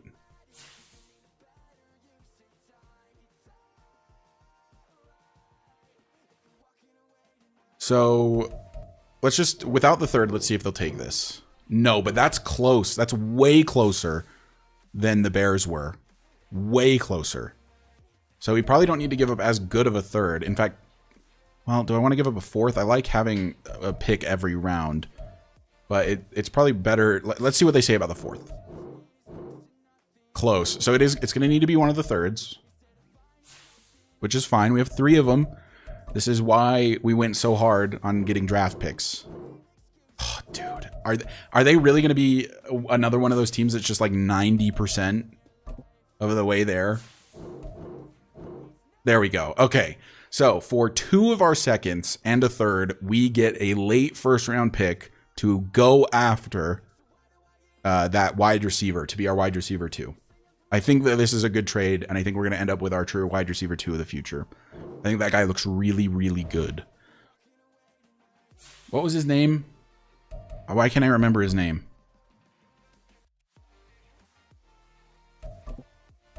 DeMarcus Stockton. Wait, but now we have to start Michael Stockton, our backup quarterback, to throw to DeMarcus. Of course. Why didn't I think of that? Yeah, no, I think DeMarcus Stockton will be really good for us. No, in all honesty, we need to get rid of Michael Stockton, bro. It's terrible.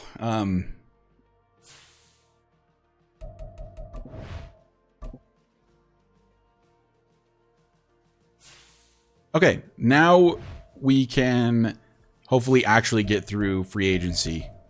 This has been an absolute mess. But I think we're in a much better position than we were, especially if we can snag a guy like Ronnie Stanley. We do probably, if we run Winters and Stewart at tight end, we don't need a third tight end. If we move Winters back to wide receiver again, we need a third tight end. What is your guys' opinion on that, by the way, Rashad Winters? Should he stay at wide receiver where he got moved to halfway through the season, or should he go back to tight end? For perspective, he is a 75 overall wide receiver. He is an 82 overall tight end. So, and he has superstar development either way. Just would be curious what you guys think, because I'm pretty torn on it. I think he has really good potential at either position. Otten is very good. I wouldn't be looking to get one of the top guys just because we have two really good tight ends already. So we need an edge rusher, chat. Dude, I don't want to go after another Khalil Mack type. It seems stupid, and that's exactly what DeMarcus Lawrence is here. 82 overall, is just going to have, yeah, he's going to have a mid-season. I mean, Khalil Mack was fine, but definitely not great. Yeah, Justin Madubuike could be good.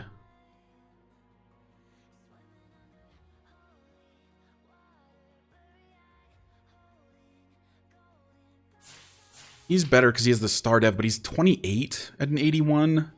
It just feels very much like Khalil Mack again, except younger, and might develop a little bit before he starts regressing. No, I don't think so. I think we would need somebody. No, Grady Jarrett is way too old. Oh, Khalil Mack.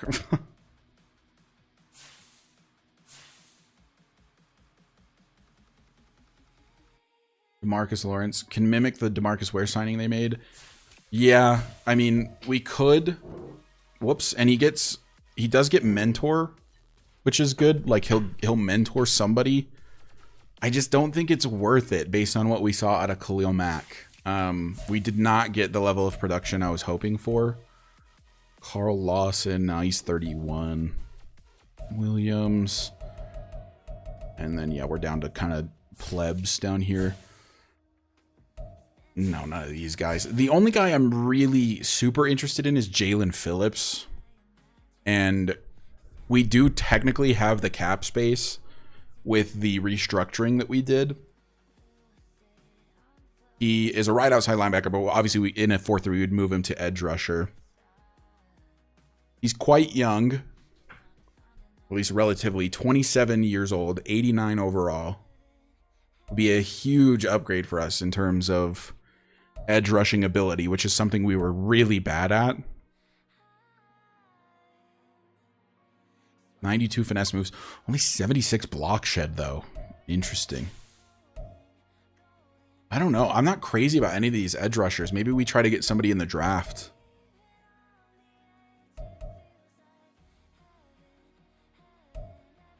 Any rushers on the block? That's a good question. We can take a look. We don't necessarily have to get a new edge rusher. We do have Nick Bonito, who is like good enough.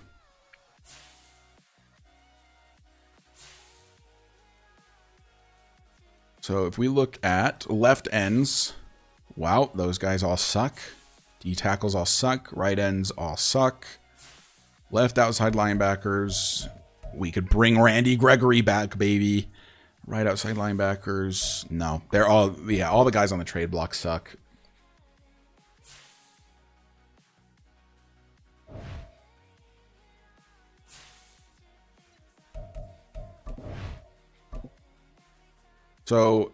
So far, the only guy I've targeted is Ronnie Stanley. And I think we can make other moves to sort of shore up the roster a little bit.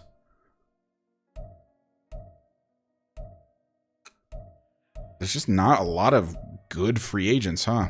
That's crazy. We aren't great at strong safety either. Oh, I'm a Taylor Rapp fan, actually. I think he's quite good. But he's 28, normal dev, 79 overall. Nah. But, I mean, Dante Wake can just play here, and he's already like an 80 overall. I just wish his dev trait would have gotten an upgrade. Dude, these free agents are so bad. Like, there's just not... There's Ronnie Stanley and Jalen Phillips, and after that, it's just not great. It just is not great. What are the team needs again? Well, if we get Ronnie Stanley, we're covered, but left tackle is a need. We want a wide receiver too, but it looks like we've got that in DeMarcus Stockton out of the draft. A defensive end, like a different edge rusher. A CB2, which actually we got with the Javonte Williams trade to get Christian Gonzalez. A strong safety, but we don't super need that because of Dante Wake. And then like a right outside linebacker, I think, but not like an edge rushing one, but like a pass coverage guy to sort of be better than Avery Baptiste, because I like Avery Baptiste. He's just only like a 76 overall, and it's definitely a position we could get better at. But yeah, this draft class is just, or sorry, this free agent class is just horrendous. Taylor Rapp, he's 28 in this, which we're going into season 4. So, I mean, in real life, he'd be like 24 or 25 probably. So all these guys would be about 4 years younger than they are right now.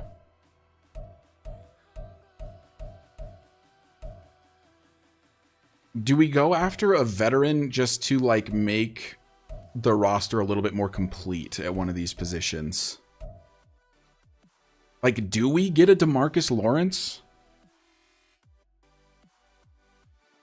I don't think it's a terrible idea to get a DeMarcus Lawrence now. Like, now that we're sort of like to the point where we're not really going after anyone else. He has the mentor tag. He's relatively interested in signing. But at the same time, should Nick Benito not just get his chance? He's 26. But he's only a 77. He does have star dev. Lowball Lawrence. That's a good point. That's a really good point.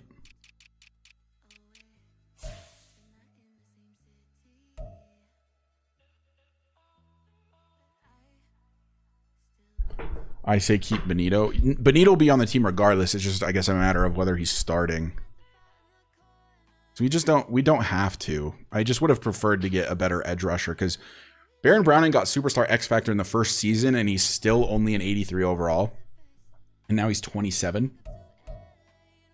Yeah, I'll just super lowball DeMarcus Lawrence. We could probably do that with a couple of these really old dudes. Just really, really lowball them because they're not going to get other offers. God, this thing moves slow. You want me to get the Honey Badger? I don't hate the idea, actually.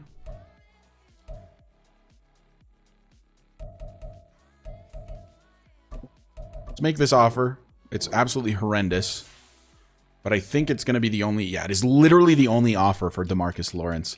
I don't hate the prospect of getting the Honey Badger, Tyrann Mathieu. Although... Would Eddie Jackson not just be better? Also, Kirby Joseph is 25. But he's going to have good offers because of that. Whereas Mathieu may not have offers at all because of his age. And for like a 1-year deal, we could move him to strong safety just for a rental. I'm game, actually. I'm going to lowball the crap out of him as well. And if he comes to the team, he can. If not, we've got Dante Wake to start. So it's all good. It's an absolutely horrible offer for Mathieu. Oh, the Jets gave him an offer as well. Okay, I'll go a little higher. I'll go a little higher than the... I'll do a little better than the Jets. Just to get him.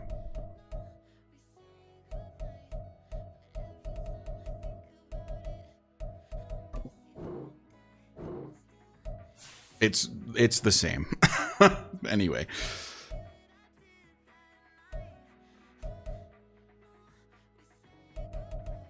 Could do the same thing with Eddie Jackson. What's my favorite thing to do is find players with 0 offers and then give them just enough money for the meter to be yellow or orange. Yeah, that's what I need to do with Mr. Mathieu here. What if we go team friendly Then we go down to 4-5. What if we just do 4-5-4-5? It's still not yellow. Okay, no, it's orange, so we're good. So we'll probably get the honey badger from that. And then is there anybody else who's just like dumb old that we could try to snag? Like, is Lockett gonna have any offers? Guys, is there a way to see what offers they have before? Oh, okay, I can see it. 5 teams interested. Sorry, I'm bad at this. Tommy Townsend has no offers. I'm kind of just looking for dudes with no offers now. There's another punter, Eddie Jackson also has no offers. Deion Dawkins doesn't have any offers. 16.7 mil per year is his expected. That's crazy.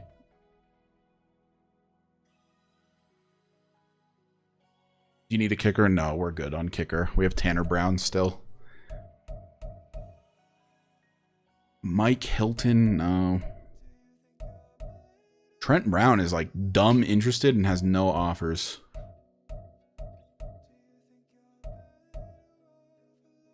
Oh, I do need a backup middle linebacker, actually, because we got rid of Muma.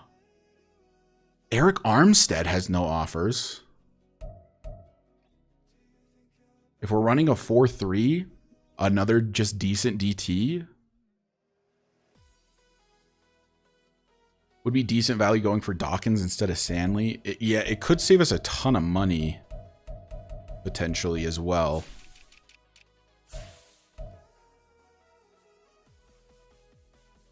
Although he just has no interest.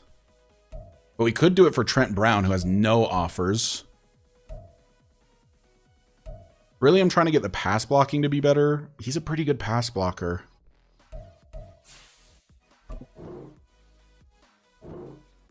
Whoops, I did not mean to withdraw the offer. I just wanted to look at his... Yeah, I mean, God, this guy is an insane pass blocker. 92, 90, 93. But... it is just a loaner. We do have the money, though, and there's really nobody else to offer a big contract to is the thing. So, like, do we want Trent Brown, who's, like, okay, or do we want Ronnie Stanley, who's one of the best left tackles around, for a year? You know what I mean? Because we have the money either way, and they're only sticking with the team for a season either way. So, I think because we don't... like, we have the money, we might as well go after Stanley. He's such a good pass blocker, and that's really what we struggled with last season.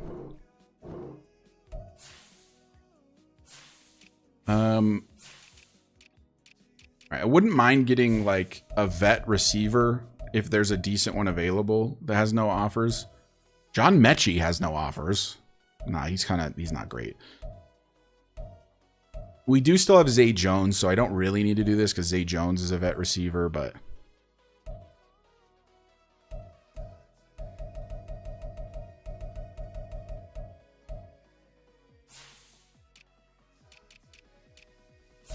and I think maybe with the leftover money, we could find a decent backup quarterback. And I low-key am very interested in Trey Lance, but he has 2 offers. Maybe Geno? Just like a backup quarterback that is not going to be complete garbage when he comes in the game. Oh my God, Geno's bad. 84 throw power, 77 medium accuracy. No, thank you. I'd much rather get Trey Lance, but if he has 2 offers, they're probably good, and he's kind of expensive. Malik Willis, I know, is probably horrendous. Geno's good. I mean... maybe in real life, but in Madden, he might be the he might be the best option we have, though, honestly. Jimmy G is interested because, of course. Oh, Davis Mills, long neck. Man, it's slim pickings. How much money does Geno want? He's not asking for a ton. Jameis? Was Jameis Winston there? Did I miss him? Oh, he is. He's a 69 overall. Average sense of pressure. 89, 79, 77, 85. Let's look at Michael Stockton's stats. But yeah, Jameis or Geno is probably the play for a new backup.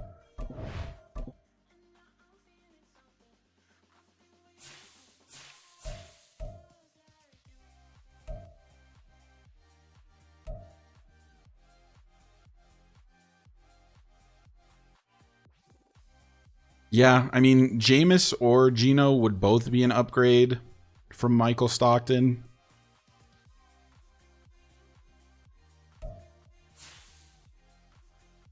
Jameis has a bigger arm, which is useful as a backup on our team because we are full of absolute speed demon deep threats. Stockton is the GOAT. He is absolutely not. He played so bad every single time. I also think that having a mentor tag QB could be huge for Dennis Colbert's development. Does Jameis get mentor? He does. He's also cheaper than Geno.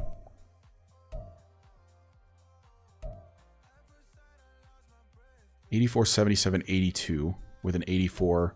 It's good at throwing on the run though. Versus Jameis, who is 89 throw power, 85, 77, 79. Pretty similar on the run, actually. Yeah, let's get Jameis Winston. He can be the backup for the upcoming season, and he's quite a bit cheaper. And I don't think he has any offers, so I can just give him like nothing.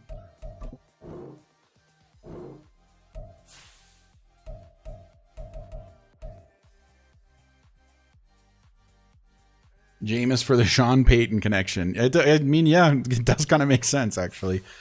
Okay, we have one more spot we could offer. I was just thinking about the fact that we no longer really have a true power back with having traded Javonte away. Is there somebody we can get for super cheap to just be...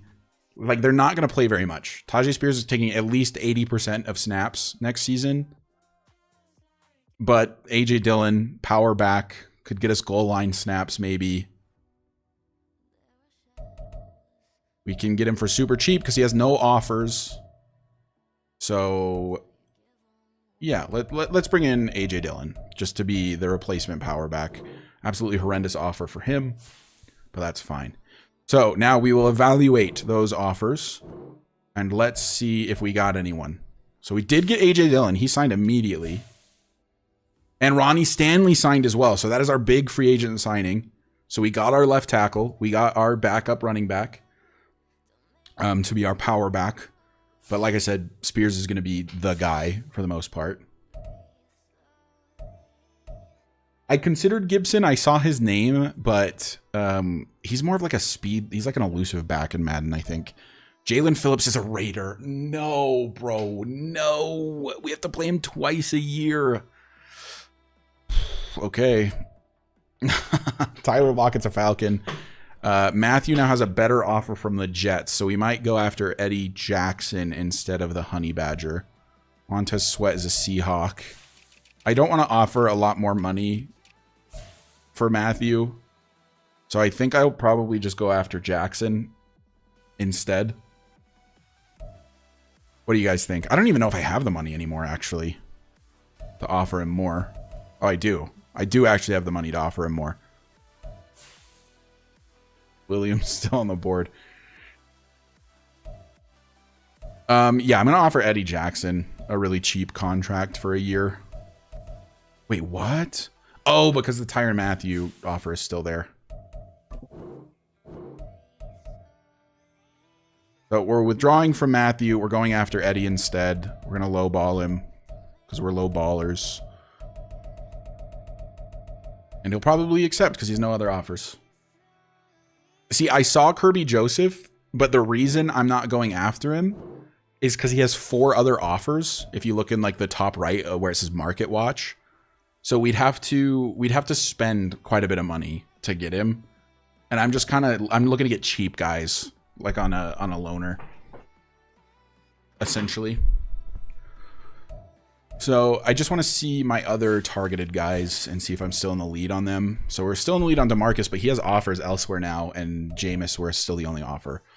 So let's advance again. Okay, so Eddie Jackson, none of these guys have signed yet still. So still just Ronnie Stanley and AJ Dillon.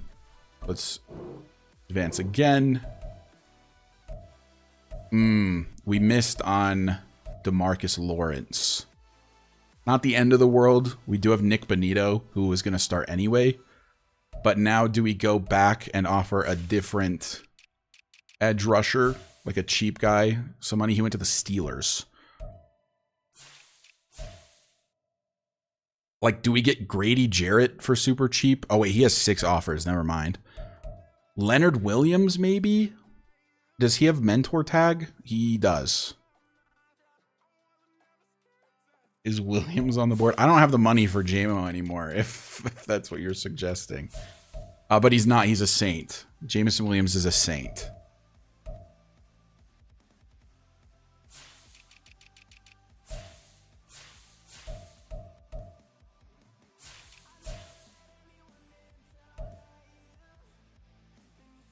Maybe I'll offer a really tiny contract to Big Lenny here, because he has no offers, and it would be nice to get somebody in the edge rushing category with mentor tag for these younger dudes. Absolutely horrendous offer, but we are the only one. So now we get to back out of there.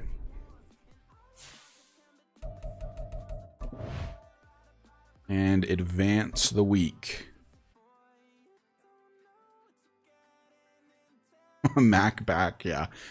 Yeah, I mean, I thought about it, but he sucks. But he does have the mentor tag. Here's the 4th mock draft, by the way. I wonder if anybody else is high on DeMarcus Stockton yet.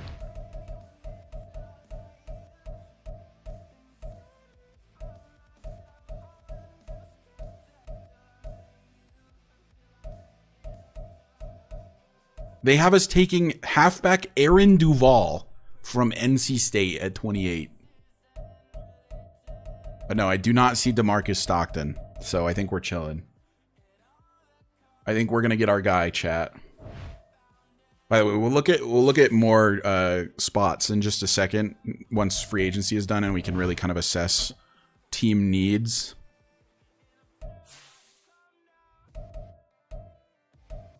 So we've got an offer on Eddie, Leonard, and Jameis. None of them have taken it yet. So we will go next. Uh-oh. One of them's gone. And it's because he signed. It's Eddie Jackson. He is a Denver Bronco for the upcoming season. He'll be moved to strong safety, I think. How do you feel about the Lions getting DPJ? They got Donovan Peoples-Jones. So now the Lions in real life have the Sun God, JMO, and DPJ. That's a pretty good receiver core, honestly. I'm really big on Amon-Ra St. Brown. I think that he is kind of slept on. I think he's one of the best wide receivers. At minimum top 5, maybe top 3. I think Amon-Ra St. Brown's so good.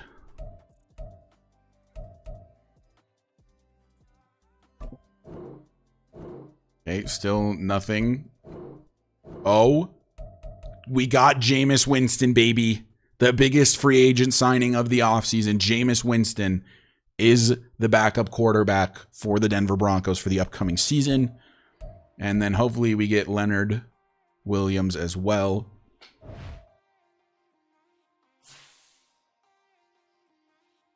Love when mock drafts project you taking players in the first round for positions you don't need that also have F attributes. Yeah, 100%.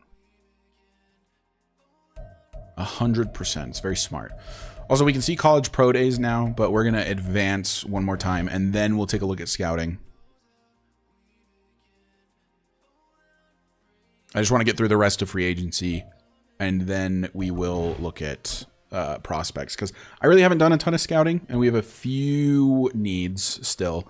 Although, we're getting pretty good. Like, there's not an urgent need anymore, which is really good to see. It's really cool. Anyway, we're still targeting Leonard Williams, who still hasn't signed.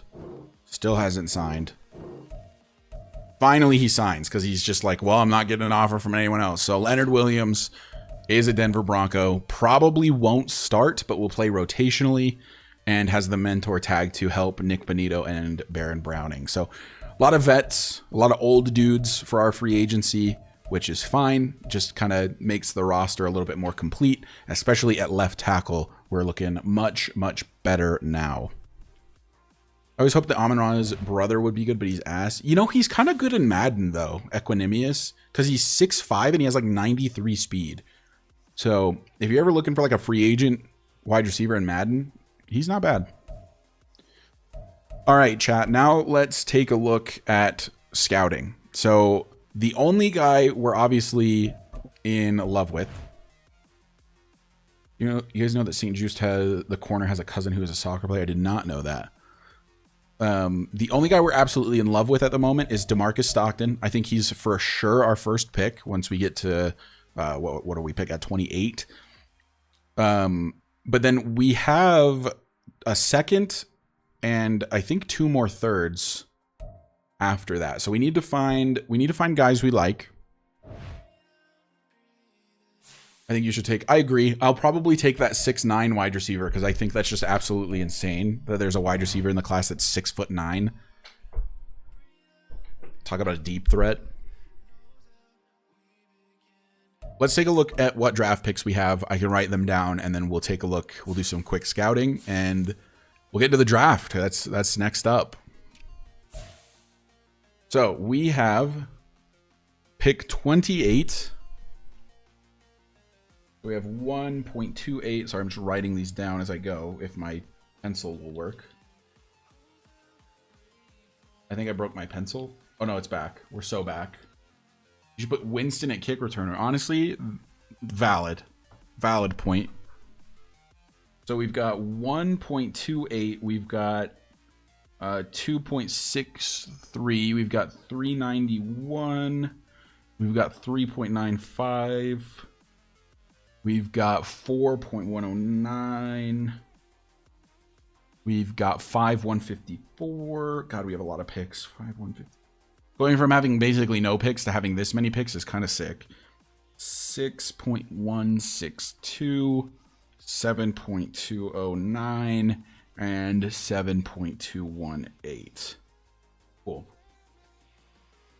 So we have a total of 1, 2, 3, 4, 5, 6, 7, 8, 9 picks.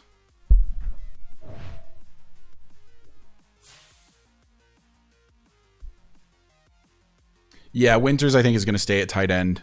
And then I'm going to just have to find a way to get Jay Stewart in rotationally because we have 2 really, really good tight ends. Or, I mean, we could consider trading one of them potentially, maybe at the mid-season point next season. But yeah, we've got a 6'7" tight end and then a really athletic 6'3" tight end.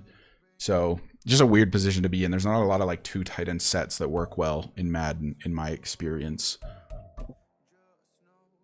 By the way, if only we had waited a season for a quarterback instead of trading up for Dennis Colbert, because there are a ton of really good quarterbacks in this draft class, including the #1 guy, Dalton Greenfield, out of Oregon State, 6'6", strong arm quarterback, elite throw power with solid speed. Just looks to be very, very good. Not as accurate as Colbert. I think Colbert was always more of an accuracy guy. But there's a lot of good quarterbacks in this draft class, which is interesting to see. Lots of good ones. Lots of first rounders. So we already know that Stockton, DeMarcus Stockton, is going to be our first round pick. And then I need to consider where we're taking Cole Langford, the 6'9" receiver. He's around 3 or 4 guy. Do we get him at 3 or do we do have 2 thirds? So I could get him with my later third. So I think maybe we plan to get Langford with that. I just think with being 6'9", even if he's not great, he's going to be good. You know what I mean? Oh, Raheem Franks, was that the one out of Utah? I agree. I liked him a lot. He does have the like gets happy feet and feels non-existent pressure thing, but he's got a good arm. He's pretty fast, and he looks to be accurate. Really good under pressure. It's just that the gets happy feet kind of sucks. But we're not looking for a quarterback anyway. But I do like Raheem Franks a lot. These guys are all tall too. 6'6", 6'3", 6'3", 6'5", 6'3". Wonder which one of these guys is like clearly the best. It's Happy Feet. Oh, Andy Gilmore stands tall out of San Diego State. Only has good throw power and solid speed, but seems accurate. Dylan Fox could use some improvements. That means average sense of pressure. They all look solid. I don't think any of them look like generational, though. Like, they all look good. None of them look great. Whereas I thought Colbert looked great because he had A, accuracy in every category. For the love of everything, please snag Jack Campbell. There is just an innate need to get Jack Campbell. Why did they want me taking Aaron Duval? He's a receiving back at an NC State. Great speed. I mean, he looks fine. I don't know. We have our running back. We don't need a running back. So let's see. What else do we need? We have a left tackle now with Ronnie Stanley. We have a left guard with Zion Johnson. We have a center with Blaine Wynn. We have a right guard. We have a right tackle. So I think we're good on offensive line. If we could get a good edge rusher in the second round, I think would be really good. So we've got to we can't really look at Reddick or Campbell here. We can look at Al Reeves. He, great strength, great acceleration, solid speed. So he's not fast. A, power moves, B, play rec, B, block shedding. I like Al Reeves a lot, actually. He looks really good. I gotta go do the dishes. When are you starting the draft? Probably within like 30 minutes or so. I gotta do a bit more scouting, but it'll probably be within the next 30 minutes. Byron Bullock. Great strength, good speed, elite acceleration. A, power moves, C, block shedding, B, play rec, D, finesse moves. He looks good too, though. Not as good as Al Reeves. I like Al Reeves a lot. There's Greg Stewart.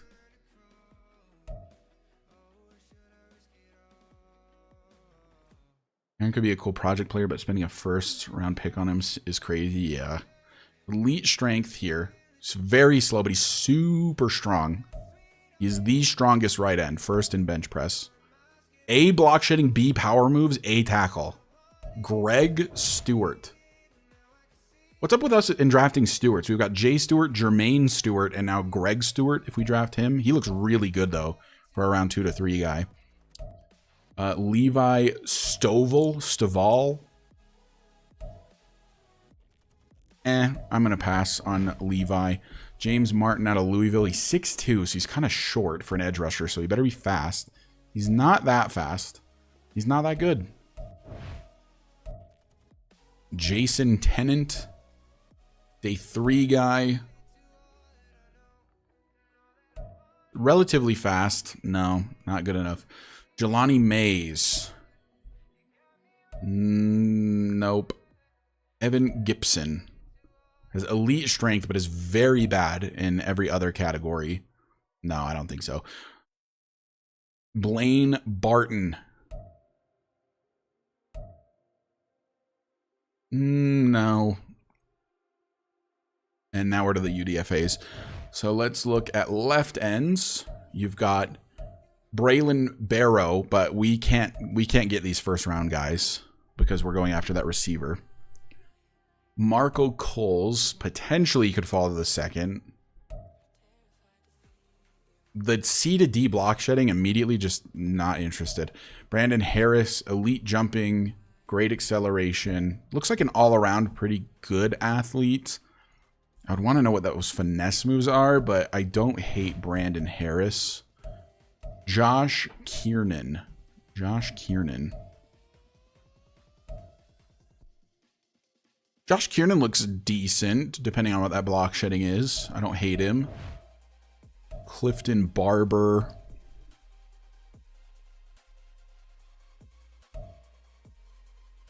Solid speed. Ew, no. Sheldon Rich. B power moves with F block shedding. Yeah, no, thank you. We're going to move on from the ends. I think we're at the Well, I mean, there could always be like a dog down here, you know? Like Chester Truman was a 5th round pick, so you never know. Brian Cunningham. No. Rudy Session. No. Well, actually, Rudy Session didn't look that bad. Diego Rivera also doesn't look that bad. Rudy Session, super late, did not look horrendous. Oh, he's a potential UDFA, though. All right, on to the outside linebackers. We're looking for specifically the edge rushers, but we would also take a replacement for Avery Baptiste, potentially. So not really going to be able to take Corliss Ross. Corliss Cross would have been a way cooler name. He looks pretty good, though. Jamarcus Averill is a run stopper, so I don't think he's going to be good at block shedding. Yeah, no, he's not a pass rusher. This guy's also a run stopper. Here's a pass coverage guy, which I'm a fan of. I like pass coverage guys. Looks to be a really pretty good athlete and has really good coverage. Brian Johnson out of Clemson. I like him. The rest of these guys are run stoppers. Dalvin Bennett is a speed rusher, 6'3", is fast. A to C block shedding, B finesse moves. Day 3, huh? This guy's a day 3 guy. I like Dalvin Bennett quite a bit. Cameron Daniels is a pass coverage dude. We like pass coverage guys in this family. Not particularly fast. No. And then another run stopper. And where do the UDFAs? Okay. So, we do need a backup middle linebacker. None of the middle linebackers in this class are great, but maybe some of them are good enough to be a backup. Elite speed from Cameron Peterson. I like Cameron Peterson. He's a 2nd or 3rd round guy, and we have a couple seconds, so we might be able to snag him. Matthew Howard has great speed. He's the 2nd fastest middle linebacker. Also looks very good. Ramon Atkins. Just a decent athlete. No. JJ Ryans. Potentially as around 3 to 4 if we can't get the other 2 first. Anthony Haskins.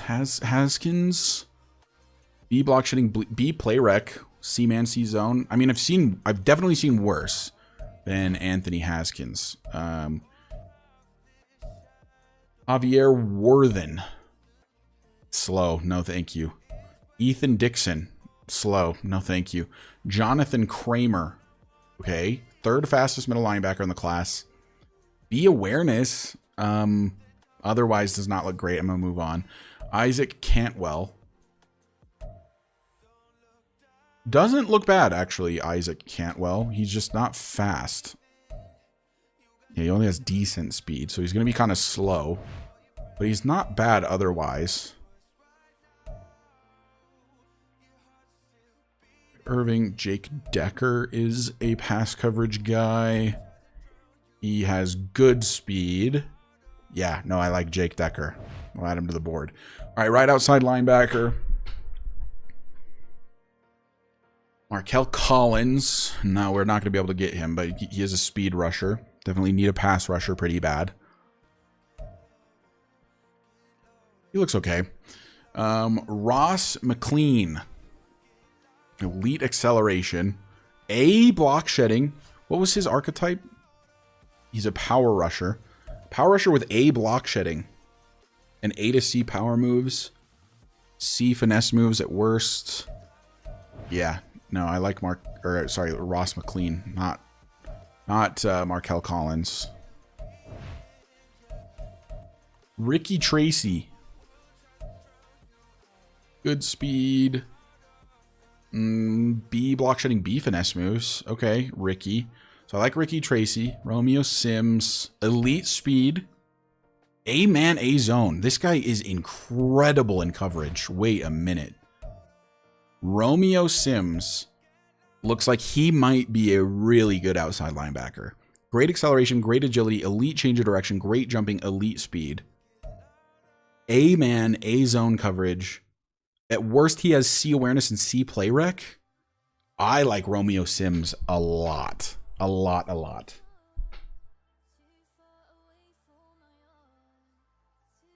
I'm writing his name down because I think I want to take it with one of my thirds. He looks really good. Could theoretically be the replacement for Baptiste. Andrew McLeod. We're looking for rushers and pass coverage guys. That's really what I'm the most after. He did not participate in the combine or his pro day. B finesse moves, B to D block shedding, and Larry Mincy. Great speed. He's the 4th fastest right outside linebacker. Could be good in coverage, but don't know for sure. Manny Aldridge.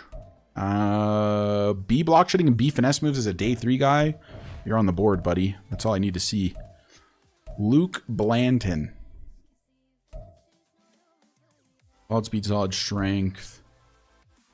No. Jeremiah Doolittle. Good speed. Doesn't look bad, actually. Depending on what some of these things come out to. Could be a late round guy. I think he might be one of the guys I try to do like a focus player on. I know you get to do that like right before the draft. Michael Young. B and B, but he's like so slow. So no. Joe McFadden. No. And where are the potential UDFAs? So now we look at corners. Not a super big need for us because we do have PS2, Christian Gonzalez, and Damari Mathis and Quincy Walls. But I mean, if you can find a diamond in the rough in like the 2nd, 3rd, 4th, 5th rounds, you'll always take it. This guy has elite speed. Randy Richardson. C player X, C press, B man coverage, A catching, C tackle, B to D zone. He looks okay. Joe Weary is not great from what I can tell. Marcus Hutton is not great. A press, but Luke Morris does not look great. D'Angelo Holmes. No. Josh Nicholas. Nope. Dominic Wolf. Slow. Nope. Antonio Burse. Poor speed as a corner. Wow. Jalen Hazleton. No. Quincy Gardner. Wow, this corner class is not deep. Dwayne Meredith. Oh, he's slow. Wow. Wow. Tim Clinton. Great speed. No. F-man coverage. Absolutely not. Poor speed. No, dude. Come on. Corey Langley. Poor speed. Oh, my goodness. Are you looking? Yeah, I'm kind of looking for, yeah, just another Chester Truman, basically. It's definitely not that guy. Carlos Thomas. Poor speed. Yeah, these guys all suck. The only guy I liked out of this group was, I think it was this guy, Randy Richardson. Looked pretty good. He is the 2nd fastest corner. You're in a 4.36, but he's too early. I'm going to put him on my board anyway, but I don't think there's any chance we're going after him because there's too many other positions of need on this team. Josh Hoover is the #1 corner in this draft, and he does look really good. Elite speed. I mean, I do technically have my 2nd round pick up for grabs. I haven't really decided what I want to go after there.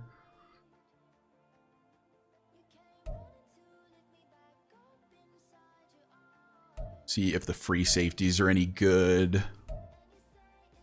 Great speed. This is the fastest safety in the whole class with only great speed. Ty Sherman. No.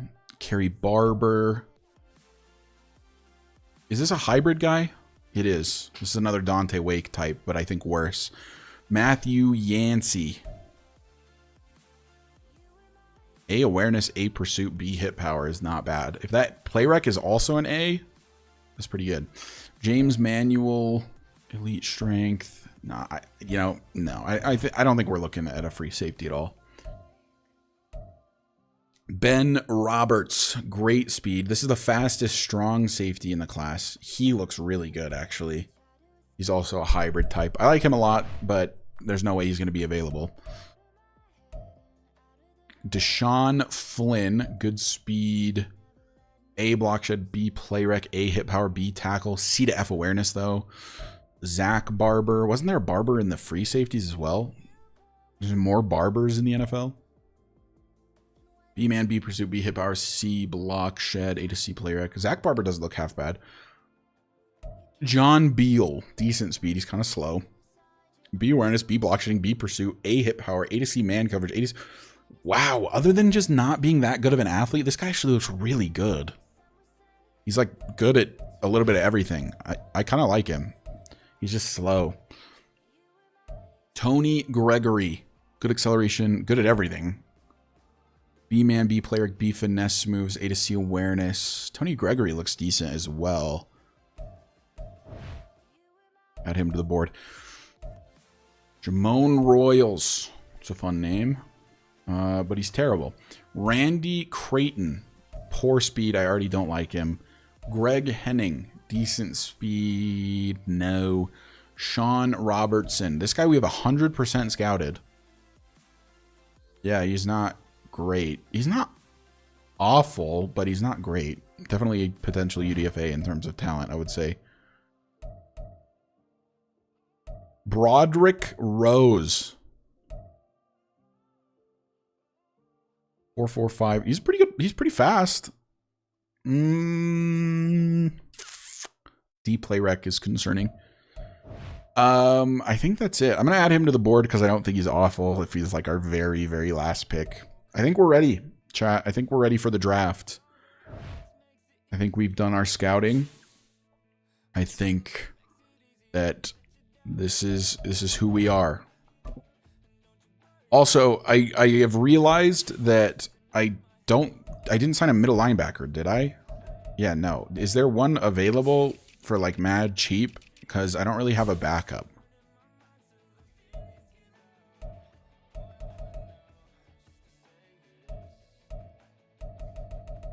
None of these guys have offers. I mean,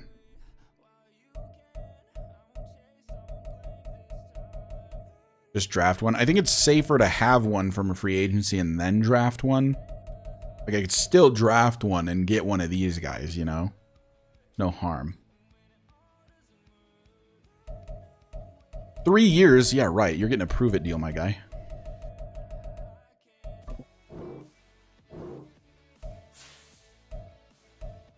Chad Muma still available, has no offers, poor guy.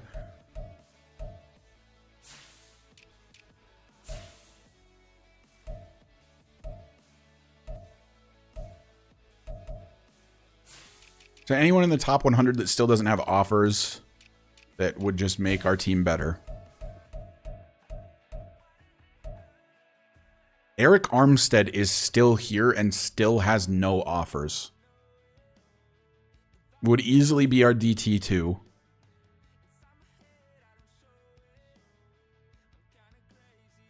Screw it, man. Why not?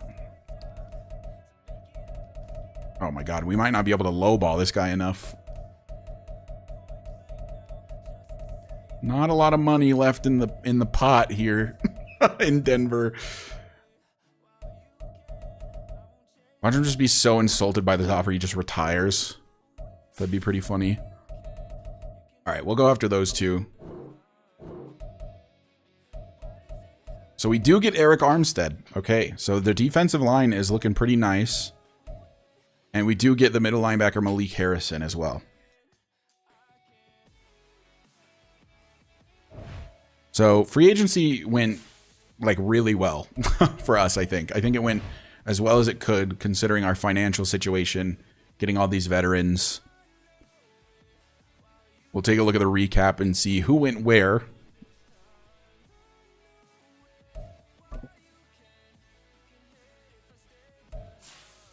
Yeah, free agency was really bad, so I think that we made the best of a bad situation. But here's the top 100 guys. We got the top guy in Ronnie Stanley.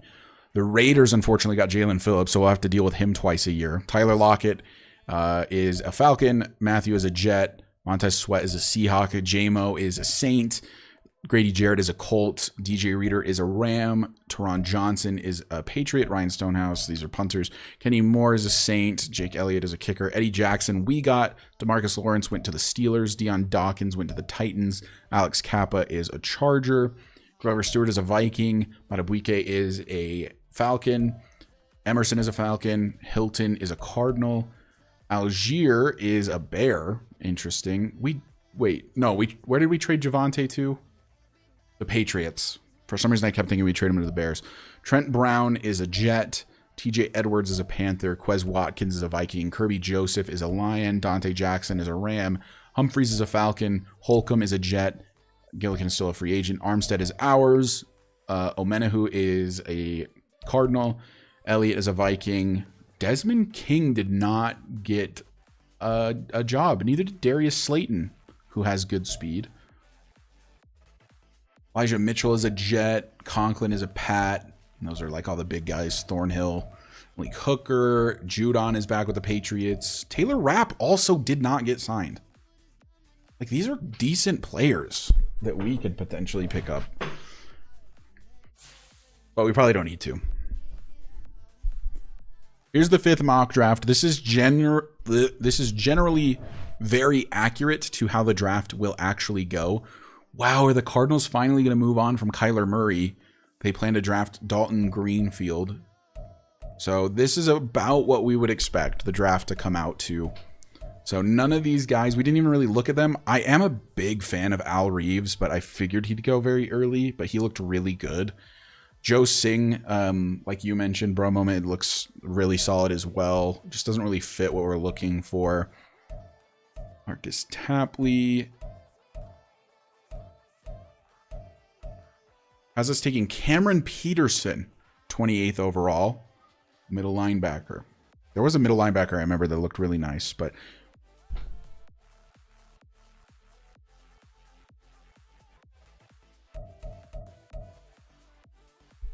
Rasheem Franks falls all the way to the Giants at 31, who after making the Super Bowl are moving on from Daniel Jones. That is so funny.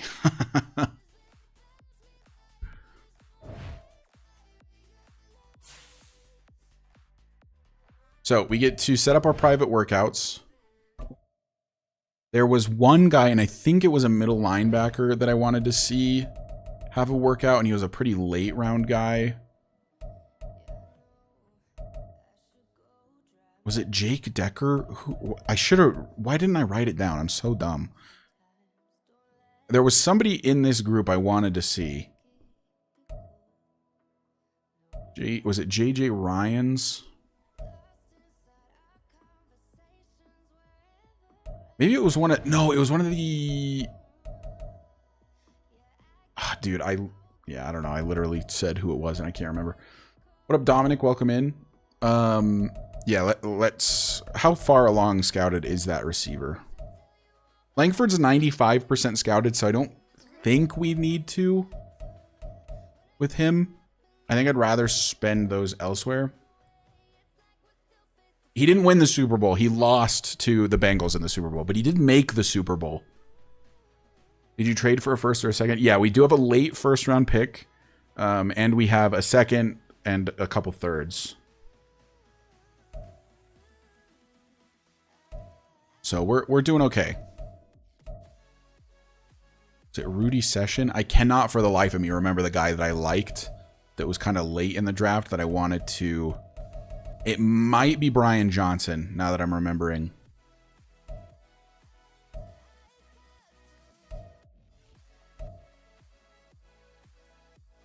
Yeah, I think it was Brian Johnson. So we'll go Brian Johnson. Whoops, I did not mean to open his scouting card. Brian Johnson, probably one of these middle linebackers. I think we'll go Haskins here. And I think maybe that outside linebacker that had A in both coverages, which was this guy, Romeo Sims. He looks so good based on what I can tell. Excuse me. So all linebackers are going to be our private workout guys. A left outside, a middle linebacker, and a right outside linebacker. But chat, I think we're ready. I think we're ready for the draft. I think that this was like one of the most stressful off seasons I've ever done.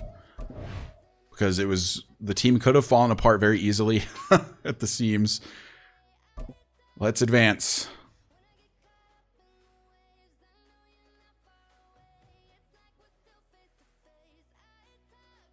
Here we go.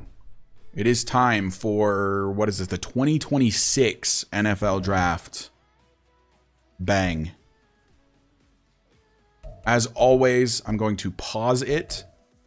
I did not realize the Raiders were picking first, and we will go one pick at a time for a little while. But here we go. The Raiders get to pick first overall, and they will take Jeffrey Foster, a left tackle out of Virginia Tech. That's a guy we're going to see an awful lot. It was rumored that the Cardinals are finally moving on from Kyler Murray, drafting his replacement, and they do. Dalton Greenfield out of Oregon State, the #1 quarterback in this class, goes to the Cardinals. Saints are up next. They take Steve Hale, a right tackle out of Clemson. Buccaneers take Dylan Fox. That's the next QB off the board, so the Buccaneers may have found their guy of the future. Next pick is Logan Springs for the Commanders. They have moved on from Sam Howell and have now gotten Logan Springs. QB's flying off the board. There goes Corliss Ross, who did look pretty good. Left outside linebacker out of Oregon State goes to the Browns. The Vikings on the clock take Stephen Ward, a left tackle out of Michigan State. Sean Mincy, a right tackle out of Iowa, goes to the Lions. The Rams get Markel Collins, a right outside linebacker out of Notre Dame. Julian Myers, a right tackle out of Florida State. Derek Scott, the first wide receiver off the board, goes to the Texans. Dolphins take Peter Carr, a right tackle out of Vanderbilt. Lots of tackles in this class. Al Reeves, the right end that looked really good out of Tennessee, goes to New England. 49ers take Joe Singh, wide receiver out of San Diego State. Remind me, for a moment, to take a look at his overall after this. Jets are on the clock. They take Brett Campbell, right end, USC. Josh Hoover, the best corner in the class by quite a bit, goes to the Titans. The Chargers, a division rival, take Nigel Reddick, right end, Penn State. That's a guy we're going to have to deal with. Panthers get Braylon Barrow, left end out of Vanderbilt. Ben Roberts, strong safety, Auburn, goes to the Bills. They did just lose Taylor Rapp. That makes sense. Kerry Lowry, DT, Penn State, to the Steelers. Packers go next. They take Marcus Tarpley, wide receiver, Ohio State. Let's take a look at our draft board. I just want to see where our boy is in terms of wide receivers. So it goes Carlos Sweat and then him. Makes me a little nervous, but I think he's going to fall to us. I think that DeMarcus Stockton is going to fall to us. I don't think we need to trade up. Next pick, Marco Coles, left end out of California, to the Ravens. The Cowboys get Noah Wynn, left tackle, San Diego State. The Bears, their first of 2 first-round picks, take Kalen Blaylock, left tackle out of Virginia. The Seahawks take Patrick Spencer, halfback, Missouri. The Bears take Carlos Sweat. There's no shot the Colts take a receiver here, right? Because the next receiver on the board is DeMarcus Stockton. That's our guy. The Colts have a good receiver core. They don't need a receiver here. They just don't. They just don't. But I feel like Madden hates me enough that they would. They have Pittman, they have Bateman, and they have Josh Downs. 79, 83, 88. 3 good receivers. Do not need a receiver. In fact, what do you need? Take something else. Wow, they have a pretty good team, actually. Probably going to take a center here. They suck at center. Pretty solid defense they have, though. They suck at right outside linebacker. So a center or an outside linebacker would be my guess. Maybe a safety. I am not going to trade up. I don't think they're going to take DeMarcus Stockton here. I really don't. Jalen Butler, DT Texas Tech. Is our turn.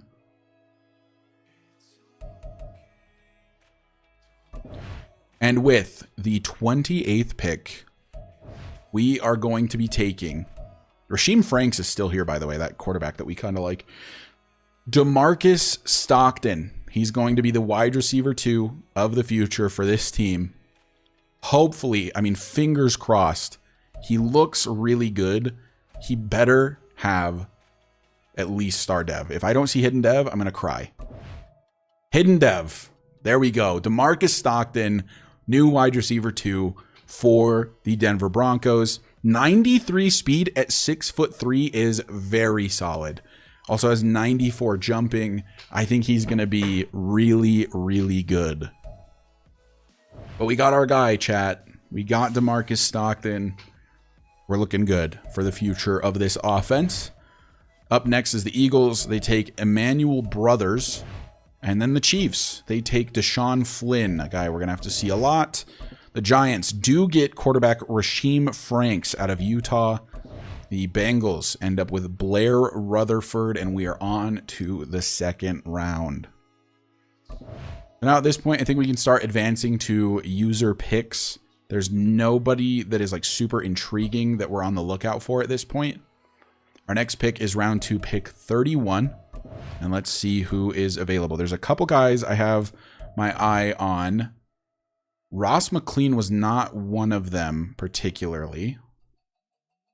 But I do want to see what came out of Romeo Sims. So he's up to 95% scouted. I think I can wait on him. I don't think I need to take him now. So this guy has A, awareness, B, play rec, A, man, A, zone, B, tackle, B, pursuit. He can't pass rush worth anything, but he is incredible in pass coverage. And he is very fast. Yeah, but he would be playing a linebacker. I'm not worried about him pass rushing. It's the fact that he would be the new Avery Baptiste. He would play right outside linebacker. He would be in coverage to hopefully help us not get absolutely scorched by tight ends constantly. He looks really good. I don't think I need to take him now, but I might. Because we are at the end of the second. And he's around 3 to 4 projection. I don't know. Let's keep looking. Let's look around. We don't have to rush anything. There's Ross McLean, who I do kind of remember liking. A, block shedding, A to C power moves, C finesse moves. I mean, he looks like he's a decent pass rusher, I can't lie. Elite acceleration. There's got to be some reason he's falling, though, because we're at the end of round 2. He hasn't been taken yet. So I don't know how much I trust that. We could go after our big boy wide receiver. That's Cole Langford, but I think we can wait until the 3rd for him.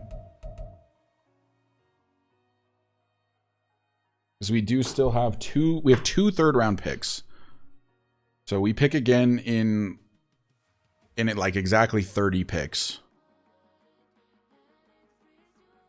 there any chance Cole Langford is gone by then? I doubt it. What about any of the left ends? No, these are all round 3 to 4 guys. We're not super worried there. Same with the right ends. I didn't even really... I feel like I didn't look at the D tackles. Did I forget to look at D tackles? I may have. We got Eric Armstead. We don't need a D tackle. There was Brian Johnson, who we scouted. He's another round 3 to 4 guy. I just don't think he's as good as Romeo Sims. But he's very similar. A, awareness, A, injury. Just a pass coverage guy through and through. But not quite as good as Sims. Middle linebackers. Cameron Peterson is still here. We did get a backup middle linebacker, but always looking to get younger. Elite speed, 4.5. He's the fastest middle linebacker. He does also look pretty good. C to F injury, though, so might be a little injury prone. D play rec is not exactly ideal.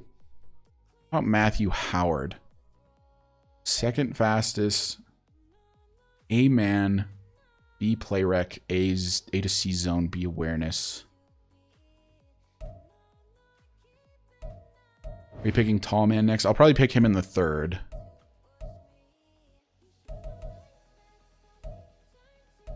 Middle linebacker is one of our weakest positions on the team right now.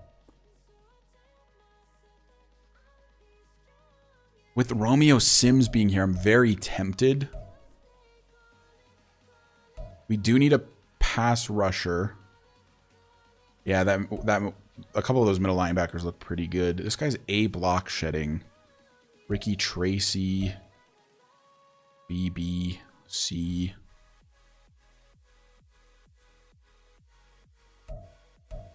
I just don't want to miss out on Romeo Sims because I genuinely think he is very good. But Matthew Howard has a higher projection.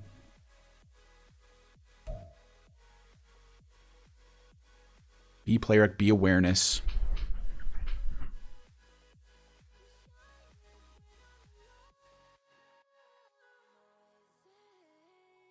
Outside linebacker is more of a need than middle linebacker.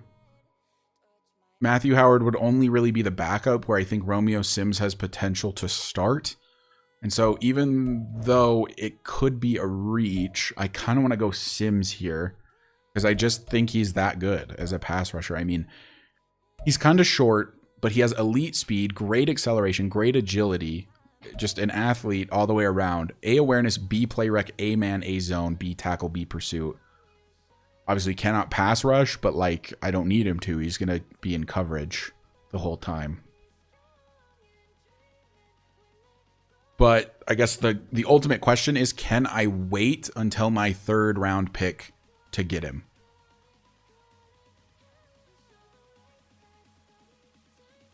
What if we do a little something here? What if we trade this pick away? We trade back just a few spots, and we get picks that are closer to each other doing that.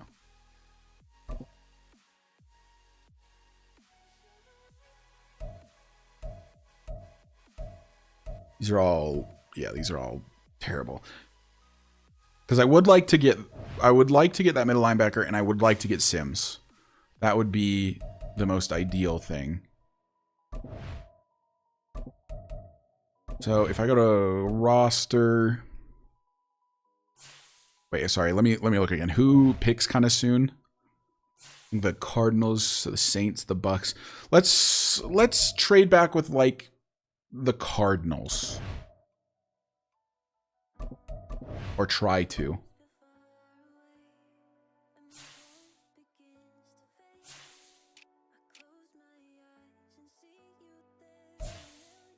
So if I give up this third, which is 91, I hate the way Madden works. Like, you can go to the player and select them to trade, but you can't go to the pick and make them trade. You have to go to the trade center, select the pick. Okay, so I would like to... What am I trying to do here? I want to trade back and receive a couple picks. So we're late round 2 right now. And I want the Cardinals' next pick, which is a third. Do they have a couple thirds? No, they have round 3, pick 66. That doesn't really help me. I need a team with 2 thirds. Imagine I trade away all my thirds and now I want a bunch of thirds.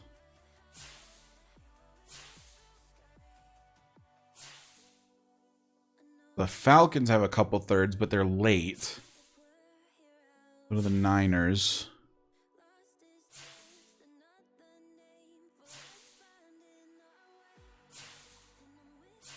Wow, the Patriots have like no draft picks left. I'm not trading with the Raiders. Rams, no. I need somebody with 2/3. I don't think we're going to find what I'm looking for.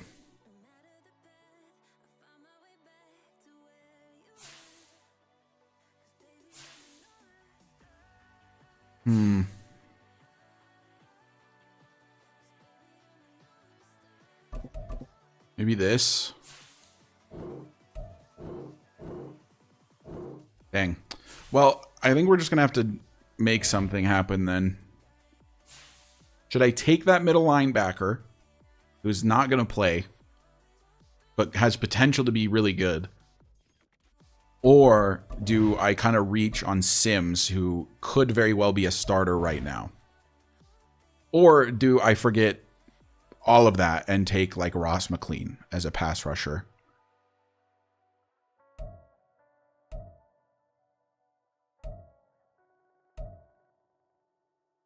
A block shooting, C finesse moves, A to C power moves. He's not fast though. He's not like the best athlete on the planet.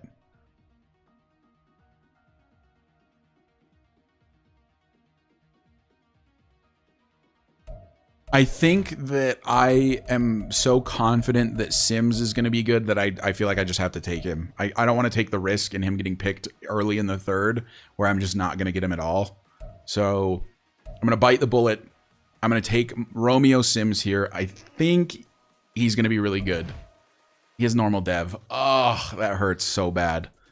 88 speed, 88 excel, 86 agility. He is A-man, A-zone coverage. That stings. I really thought I had something here with, like, he looks so solid. Like, yeah, he's not a pass rusher, but that's not what I want him to be.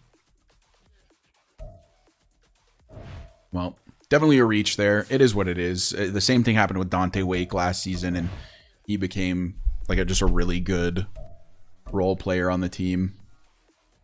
Oh my God. Matthew Howard, that middle linebacker, went the pick before this as well. That is hilarious. So I think now is when we take that 6'9" wide receiver, if he's still here. And he is. Cole Langford. God, first 3 picks, 2 of them are receivers. That kind of feels dumb. Ricky Tracy is still here.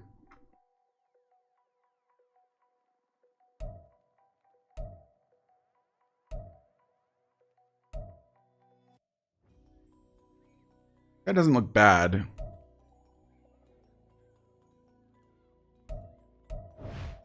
I think, though, that when a potential god is like staring you in the face, you got to take it. So even though Langford might not be great,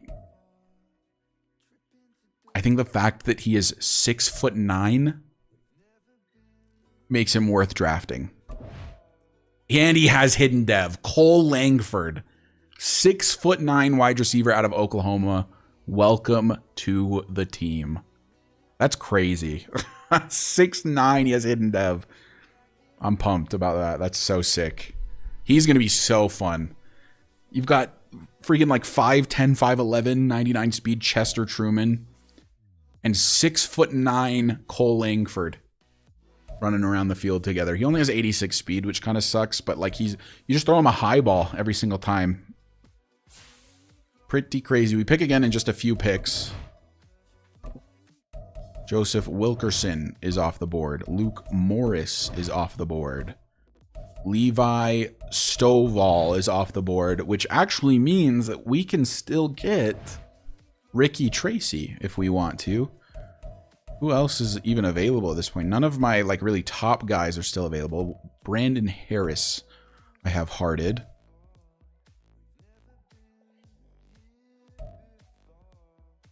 Yeah, no, absolutely not. That Tracy guy is just better. Josh Kiernan. Yeah, I think the pick here is obvious. I think it's a pass rusher I like. His name's Ricky Tracy. And he seems solid. He's normal dev, a little bit of a miss, but is probably going to be a decent player. I don't think he's going to be bad.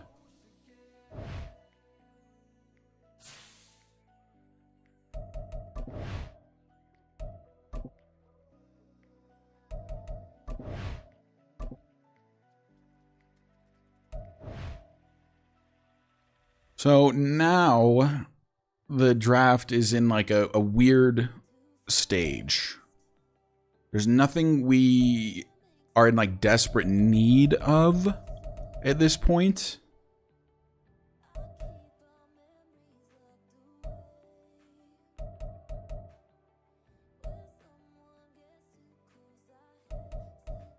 I don't think there was a single one of these corners I liked. Yeah, no, they all suck. Could trade back since there's not much of a need anymore.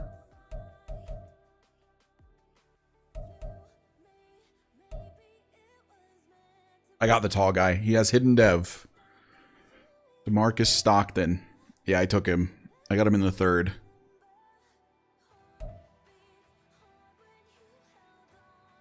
Dalvin Bennett could be a decent pass rusher. Just don't know enough about him. Don't know what that block shedding is.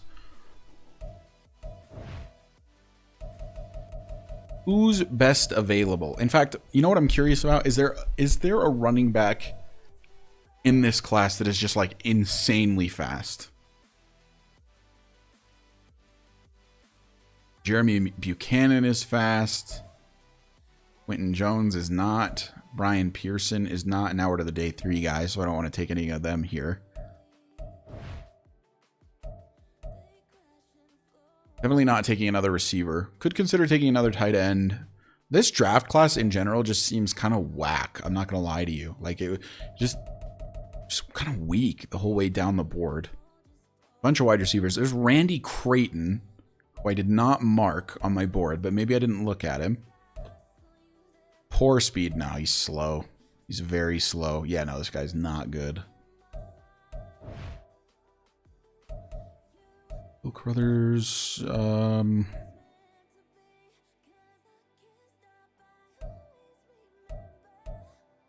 the first guy I have hearted even on the list anymore is Josh Kiernan. Yeah, this draft class is just not it. We could always trade down, pick up, you know, good late round picks for later in life. Wasn't there a late middle linebacker that I kind of liked? Yeah, Isaiah Cantwell and Jake Decker. This is a day 3 guy. Decent speed. Yeah, honestly, doesn't seem bad value considering it's a day 3 dude. And then there's Jake Decker, who is much faster. Jake Decker actually seems like he might be solid. I think I'm going to trade this pick away. I don't think there's anyone I want here in the 4th. I don't think I care to draft anyone here.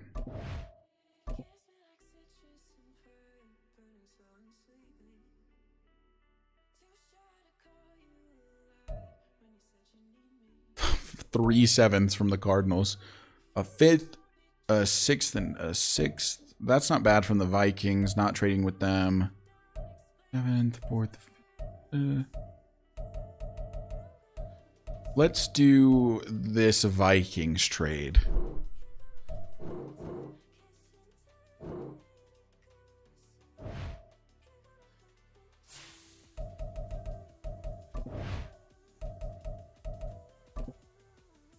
So our next pick is now in the 5th.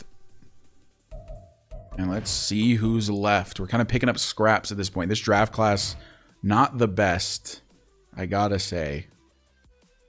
Not overly impressed. I am considering taking Buchanan because he's fast. And we don't have like a big time speedster back on the roster. So I don't hate the idea of taking him. But there are potentially other guys who are better. So many wide receivers in this draft class. Elite speed and everything else sucks. Yeah, there's always a receiver or two that's like that. Like freaking Lonnie McRae. No. I think the rest of the receivers are kind of slow, actually.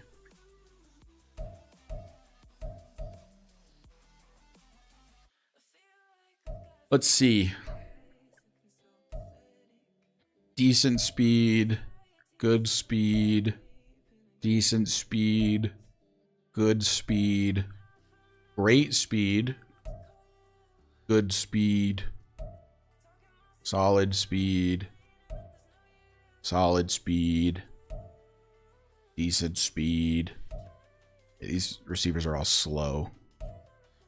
Solid speed, marginal speed, good speed. Now we're to the UDFAs. I wonder if any of them have... Well, these guys have great speed. Man, this draft class is not, like, deep. It feels like there's nobody late here that I want. Take the great speed. I am not drafting another receiver. No, we've got enough. We've got Chester Truman. We've got the 2 receivers I already drafted to make 3. We've got Jerry Perry. We've got Zay Jones. And Daniel Truman, who everyone wants to make the team. And then a couple other UDFA guys. If there were an elite speed guy, I might do it. But the fact that there's only great speed dudes, I don't know. Larry Mincy. Right outside linebacker. Great speed. D block shedding. Wait, why does it look like he's good in coverage? I thought he was a... No, he is a pass coverage archetype. Okay. Actually, doesn't seem half bad, Larry Mincy.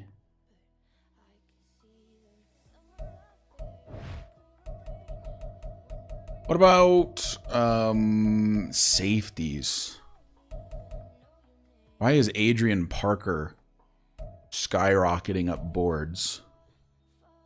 He's the fastest free safety in the whole class. He sucks. He's awful.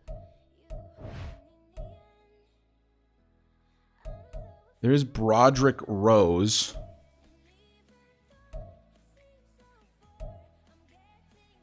I don't think he's great, but for a very late round guy, I don't think he's bad. So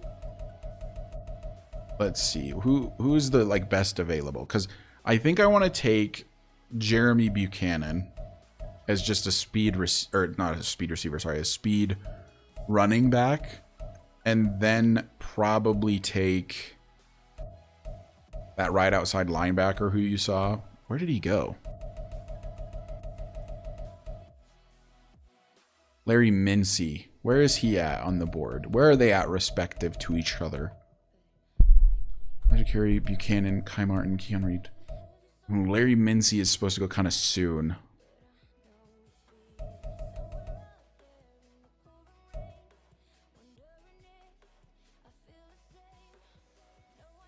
Definitely don't need a running back.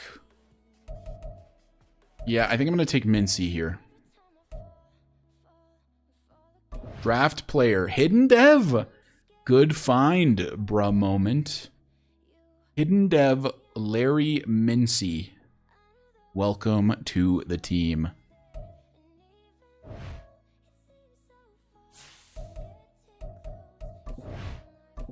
Whoops. And to advance to next user pick.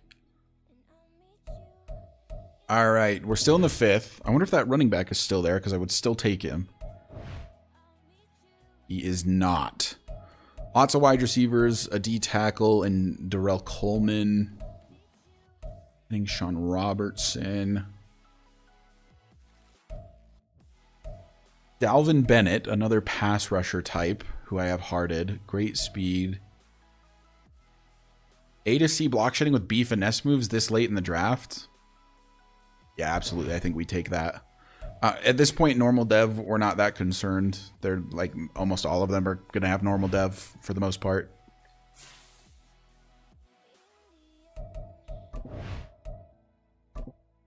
Unless your name's Chester Truman and Larry Mincy, apparently. There goes Darrell Coleman, finally, a D tackle. Bunch of receivers still available.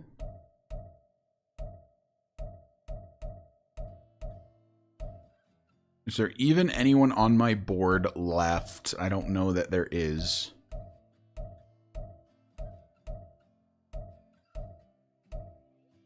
Jeremiah Doolittle. This would be the 3rd.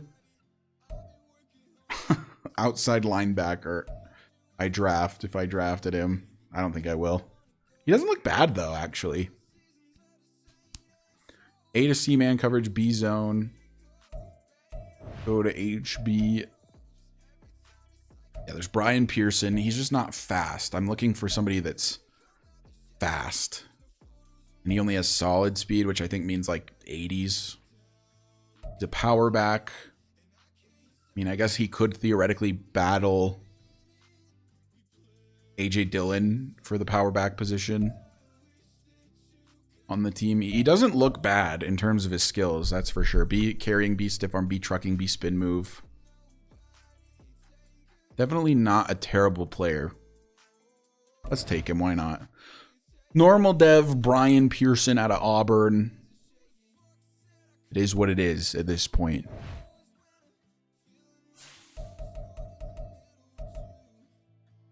Was it 89 speed? I actually didn't see that. So, and I believe this is our final pick here in the 7th. I think 89 speed is what Javante had, actually. So, like I said, I think this is our final pick. Oh, that safety I kind of wanted is gone. That's unfortunate.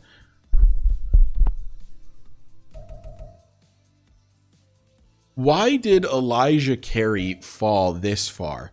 Round 2 to 3 projection. Looks, by all measures, to not be bad. F catching, F medium route running, F release. Never mind. Looks to not be good, actually. Elijah Carey. Yeah, no, thank you.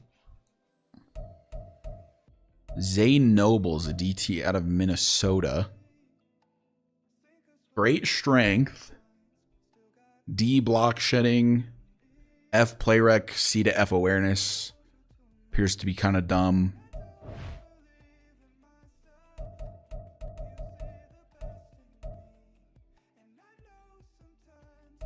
Zach, the free safety. He was a potential UDFA, though. Zach Flanagan. Hybrid safety. Relatively good athlete. C awareness, C man, C pursuit, C hit power, C block shedding. This is the most like average dude on the planet. Just C at everything. Not terrible, though. Definitely not. I might come back to him if we don't find anything else decent. That was free safeties. Or do you mean like he had no Fs? Like he's just not bad at anything?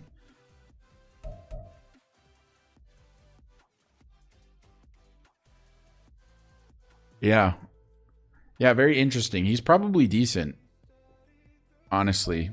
And by decent, I mean like maybe like a 67 overall, but for this late in the draft, that's decent. What about... No, we're not taking another halfback. What about Jamal Winters? Rashad Winters' brother. Jamal. It's not the worst I've ever seen, but it's not the best.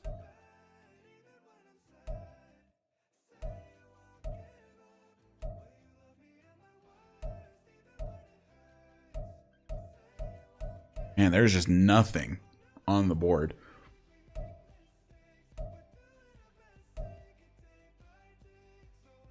That's what I don't understand. How the heck can a prospect have such good physicals and then have a bunch of F attributes? Get that fast safety. Yeah, I'm thinking that it's Zach Flanagan. Oh, Parker? Where was he?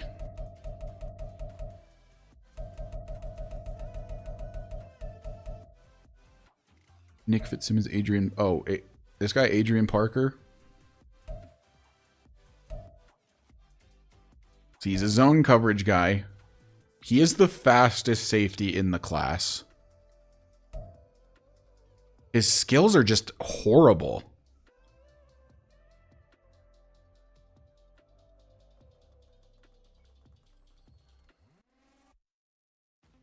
Like, he's fast, but like fast for this safety class is still terrible. I actually think that Zach Flanagan is the better option. He's not much slower, but he's much better in terms of skills at everything else. So I am actually going to take Zach Flanagan here. And yeah, actually doesn't seem like a terrible athlete.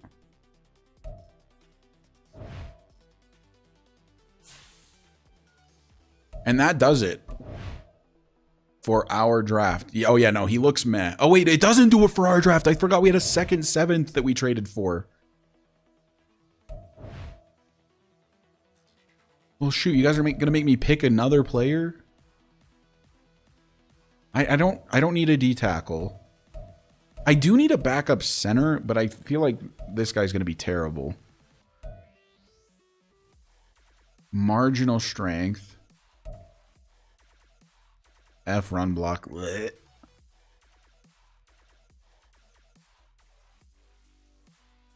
Oh no, Parker was the fastest safety in the class.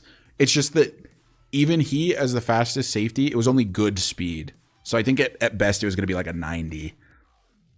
This safety class was just really bad is the problem. So he has the highest speed just because everyone else around him is slow.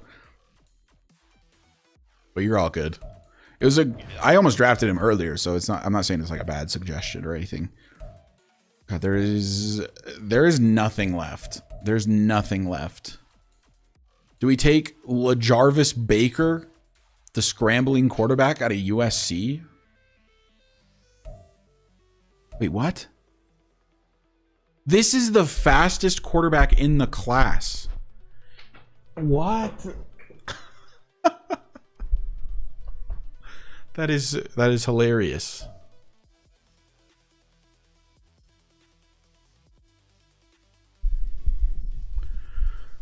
Go through, yeah. I mean, we can talk about what we need. So we have a quarterback of the future. We're good at wide receiver. We're good on the offensive line. We're good at running back. Offensively, I think that we are vibing unless we're looking for like a backup lineman. Other than that, I think we're chilling. And at this point, we're not getting anybody that's even really good enough to back up anyone. At least I don't think so.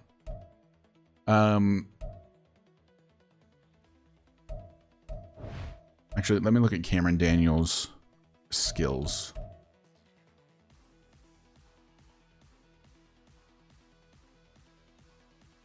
The worst. Cameron Daniels doesn't seem that bad. Defensively, we drafted a bunch of outside linebackers already. We just got a safety. Did we get a middle linebacker? I want to say we did. Is there a corner left that's just like dumb fast? Oh, they're all UDFAs. Poor speed. Poor speed. Poor speed. Marginal speed. That's the fastest I've seen. Good speed. Solid. This is the. Oh, wait. When it says first, is that the fastest of who's left? There's no way that's what it means, right? That can't possibly be what it means.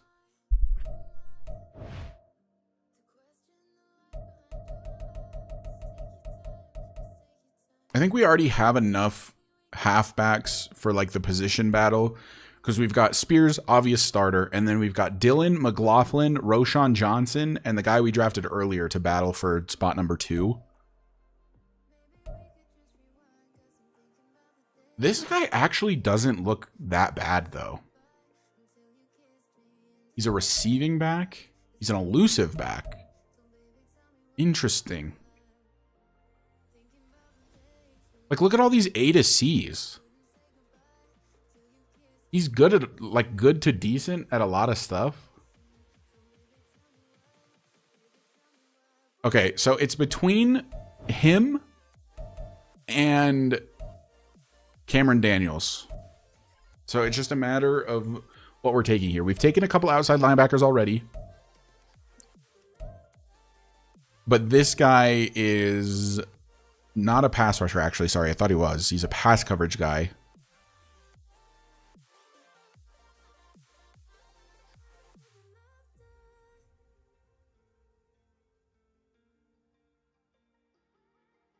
So I think we either draft Cameron Daniels or Tyrone Brazil, the running back or the outside linebacker. We've taken a bunch of outside linebackers already. I think I'm going to pull the trigger on Brazil. So let's do it. Tyrone Brazil. He has hidden dev. What an absolute steal. Hidden dev as our last pick in the draft. That is a steal and a half. I don't even care if he's terrible. Like, that is a crazy steal, actually. Very interesting. Tyrone Brazil, welcome to the team. And the draft is over. Let's take a look at the recap. I'm so good at... You did pick 2 late round hidden dev guys. That was pretty crazy. All right, draft recap. Here's who we got. We got DeMarcus Stockton, who is a 76 overall wide receiver. That is so sick. Granted, not great for a wide receiver 2, but he has hidden dev and he's only 21 and he has 93 speed at 6'3". I think this guy is going to be so good. Yeah, I'll take a look at Joe in a second. Romeo Sims is a 71 overall, by the way. So he's not bad.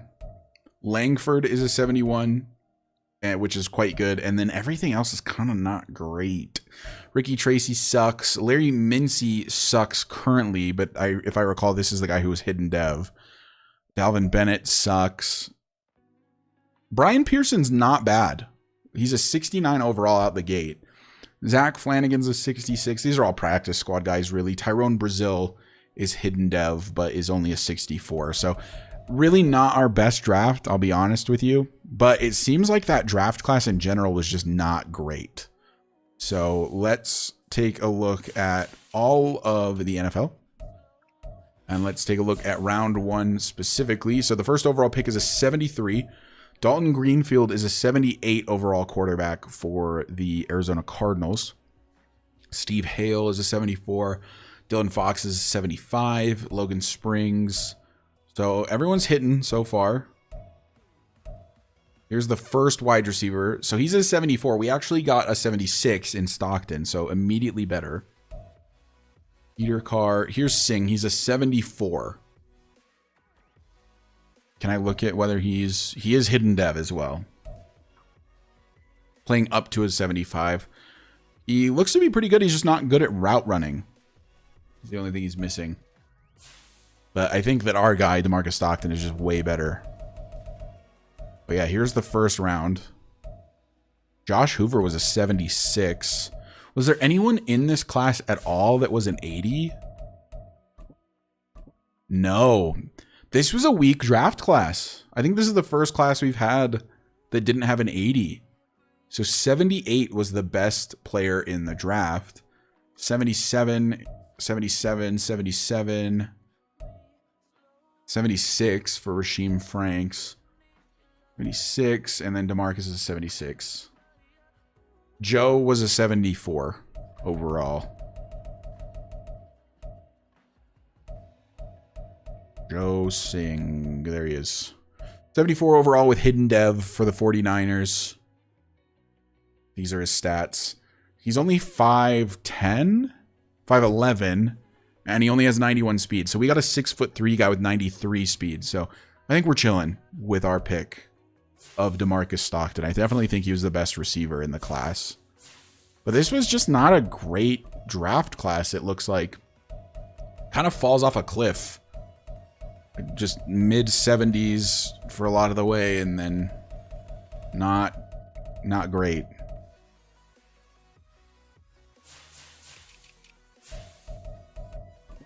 But yeah, in terms of overall, we got Stockton, Sims, and Langford in the 70s with our first 3 picks. So I will take that.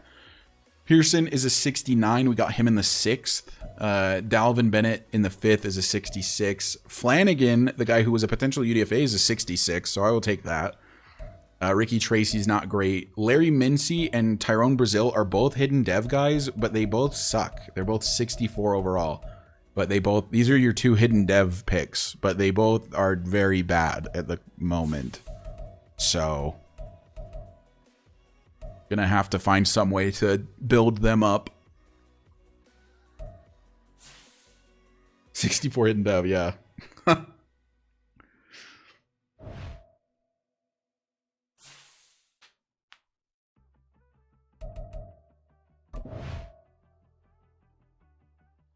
So we will advance past the draft, and at that point, we're pretty much on to season number 4. Yeah, here we are, training camp, season 4.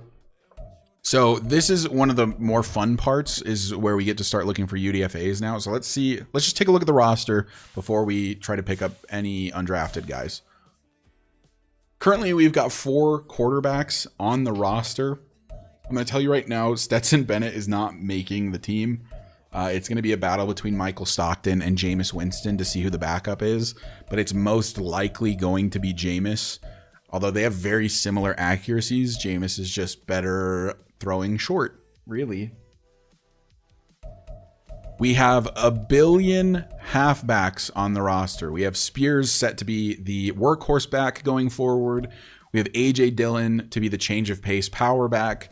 Jaleel McLaughlin I honestly might cut Jaleel. He just doesn't really fit the scheme of the team at this point. Roshan, I'm going to let Roshan battle with A.J. Dillon for that sort of second running back spot in the preseason. But obviously the main guy is Mr. Spears. There's also Brian Pearson, who is a power back. He could also theoretically earn that spot. Quintarius Portis is a UDFA from last season, probably not going to make the team. And then I got to figure out what we're doing with Tyrone Brazil, because he has at least star development. He's just the worst running back on the team by a decent margin. We could potentially have him just do kick return duties all season or something. Just leave him on the roster to do returns. Although I prefer to have Jerry Perry do returns.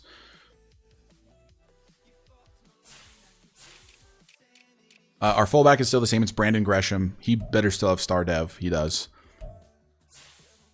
Wide receiver 1 is Chester Truman. And then it's going to be DeMarcus Stockton.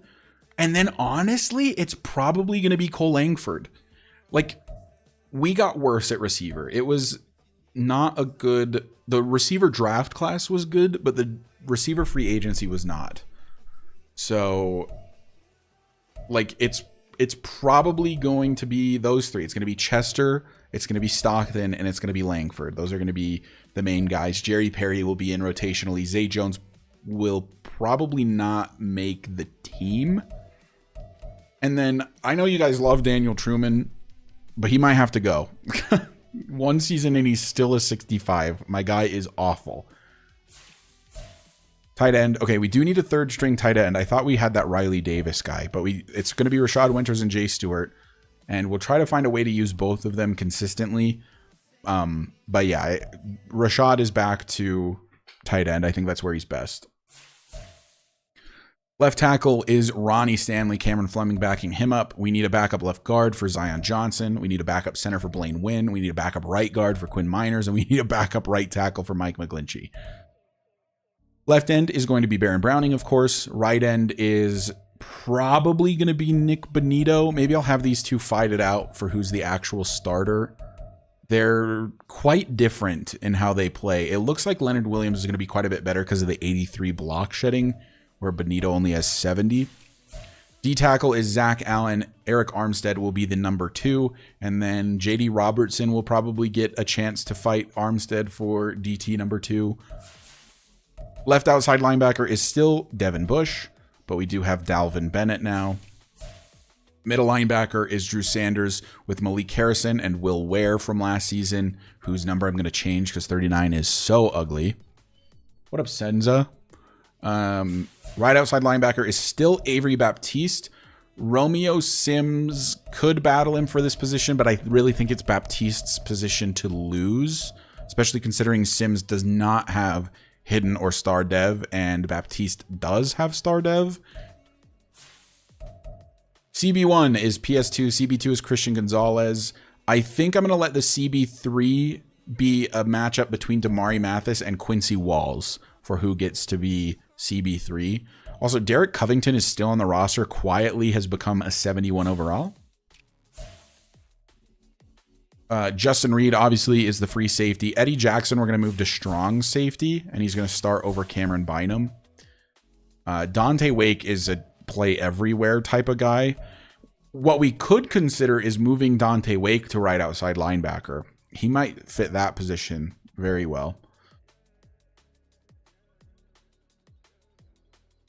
You might have to move Leonard Williams to DT. Do you think he'd be better there? Ooh, you just gave me an idea. We could move Leonard to defensive tackle, and we could move Zach Allen back to the edge. So then it would be Baron Browning and Zach Allen as the edge rushers, and Leonard Williams and Eric Armstead in the middle. I kind of like this idea, actually. I'm kind of a fan of this idea.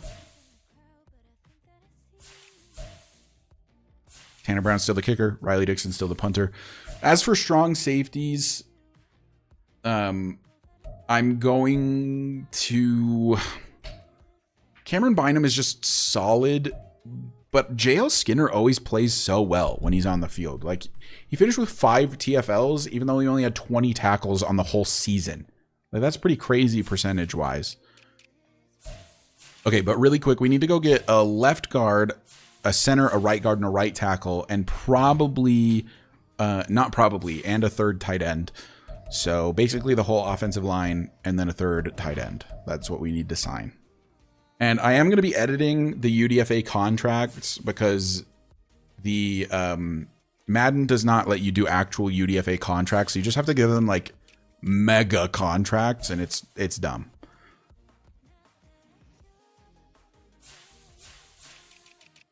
So we need a backup left guard. Oh my God, it's Cody Ford. We could get him back. We want to, though. We could get Sean Ryan.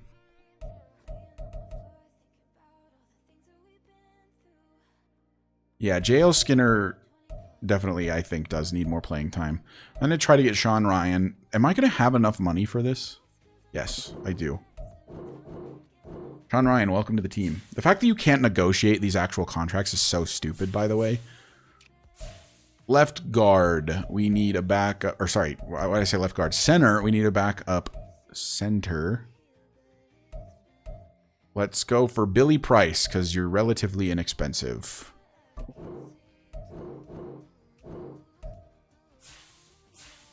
We need a backup right guard.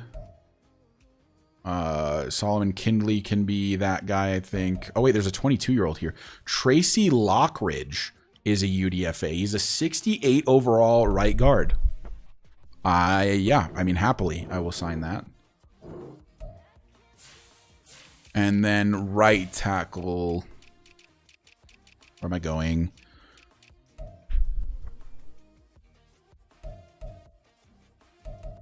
And here's another rookie, 22, 68 overall, Skylar Jackson out of Nevada will be the backup right tackle.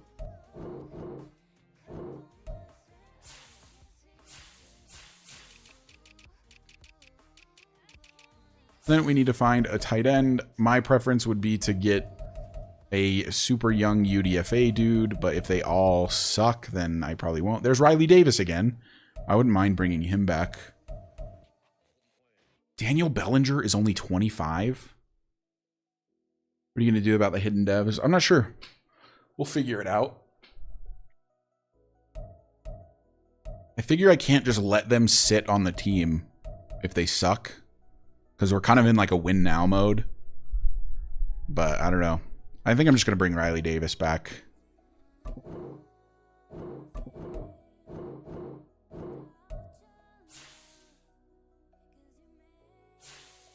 Okay, and then are there any fun UDFAs at like super fun positions like quarterback?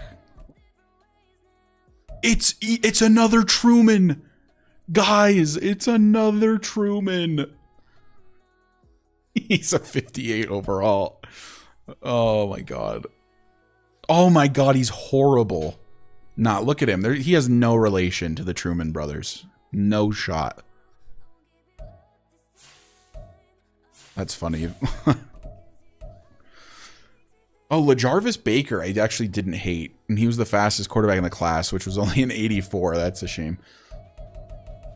No, nope. The quarterbacks suck. Okay, what about UDFA running backs, perhaps? There's John Quinn, who is a 67 overall.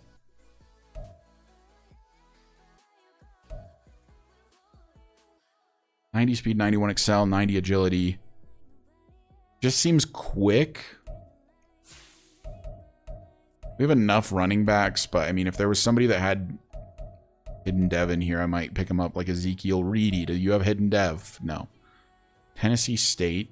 You are an elusive back archetype. You are much better all around than that other dude I was looking at.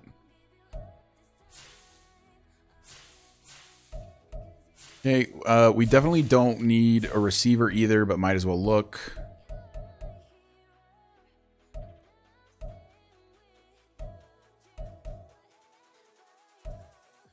George Hamilton, 5'10", no.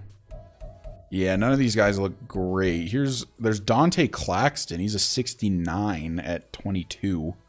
6'3". Nah.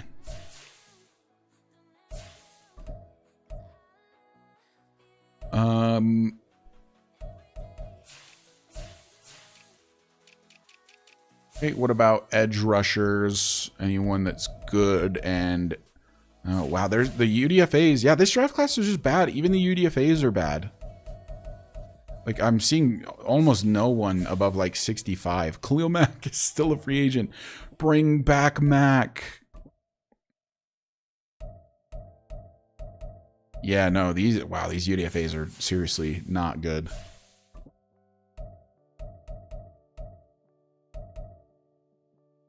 Should you trade the hidden devs? They wouldn't carry any value currently, other than maybe like a 6th round pick.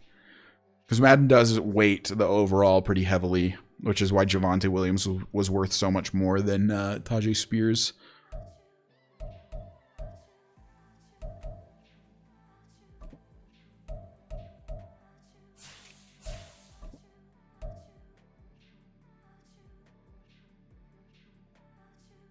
Andrew McLean. What's your man-to-man rating, my guy? 72. Excuse me. God, I started choking. 72, 70 press. I'm going to sign Andrew McLean. Even though we have too many corners.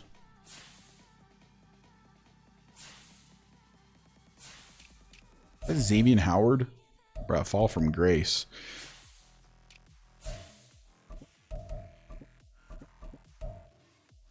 Nick Fitzsimmons. Oh, here's that fast guy. Yeah, Adrian Parker. He had 90 speed. He's a 58. So thank the Lord we didn't take that guy.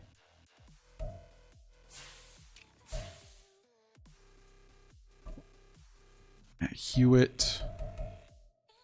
Nick Cross is 24 and he's a 73. What the hell? How many players do we have on the roster now? 73 of 75. I think maybe what we do is we just sign like another tackle for more tackle depth and like another guard probably. Just so that 2 of the positions have at least a little more depth. So, I mean, maybe is there a good UDFA? No. Wow, dude. This UDFA class is horrendous. Mike Carlisle, you can be our 3rd string tackle.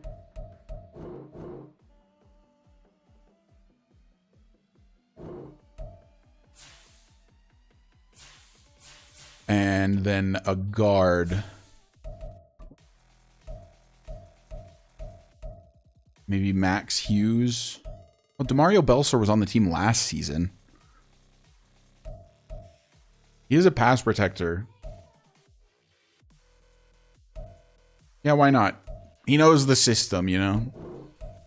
Wait, 2.15 mil. Wait a minute, Demario. How much was your counterpart? Dang, you guys are expensive. It's whatever. I'm gonna edit the contracts anyway, because they're not.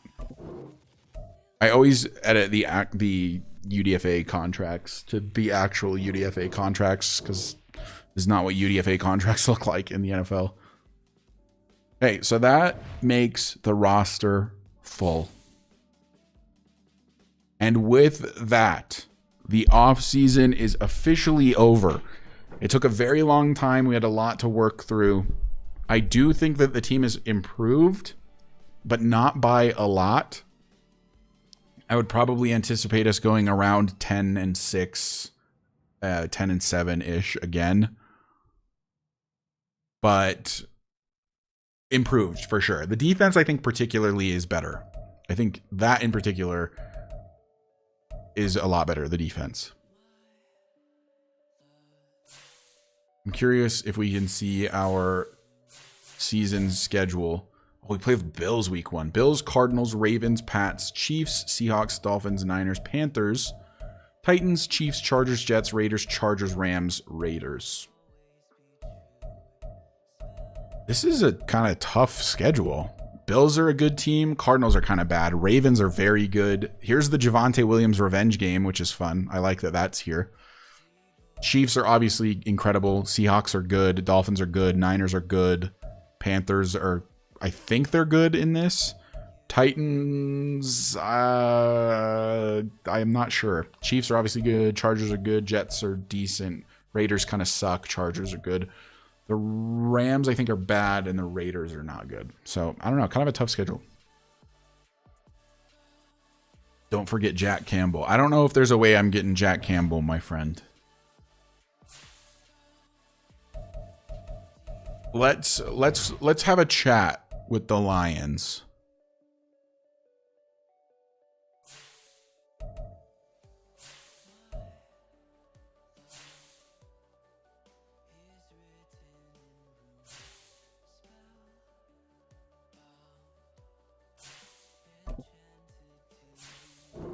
No trades for this package.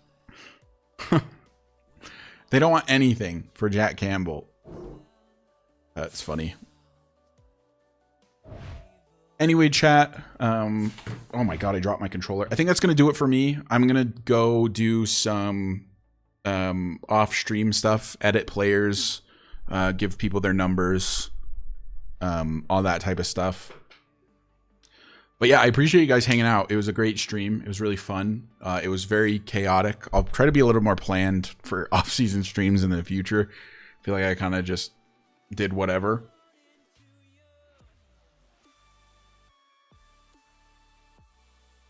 So yeah, thank you guys so much for watching. I really appreciate you. I appreciate all the support. The recap video will probably be up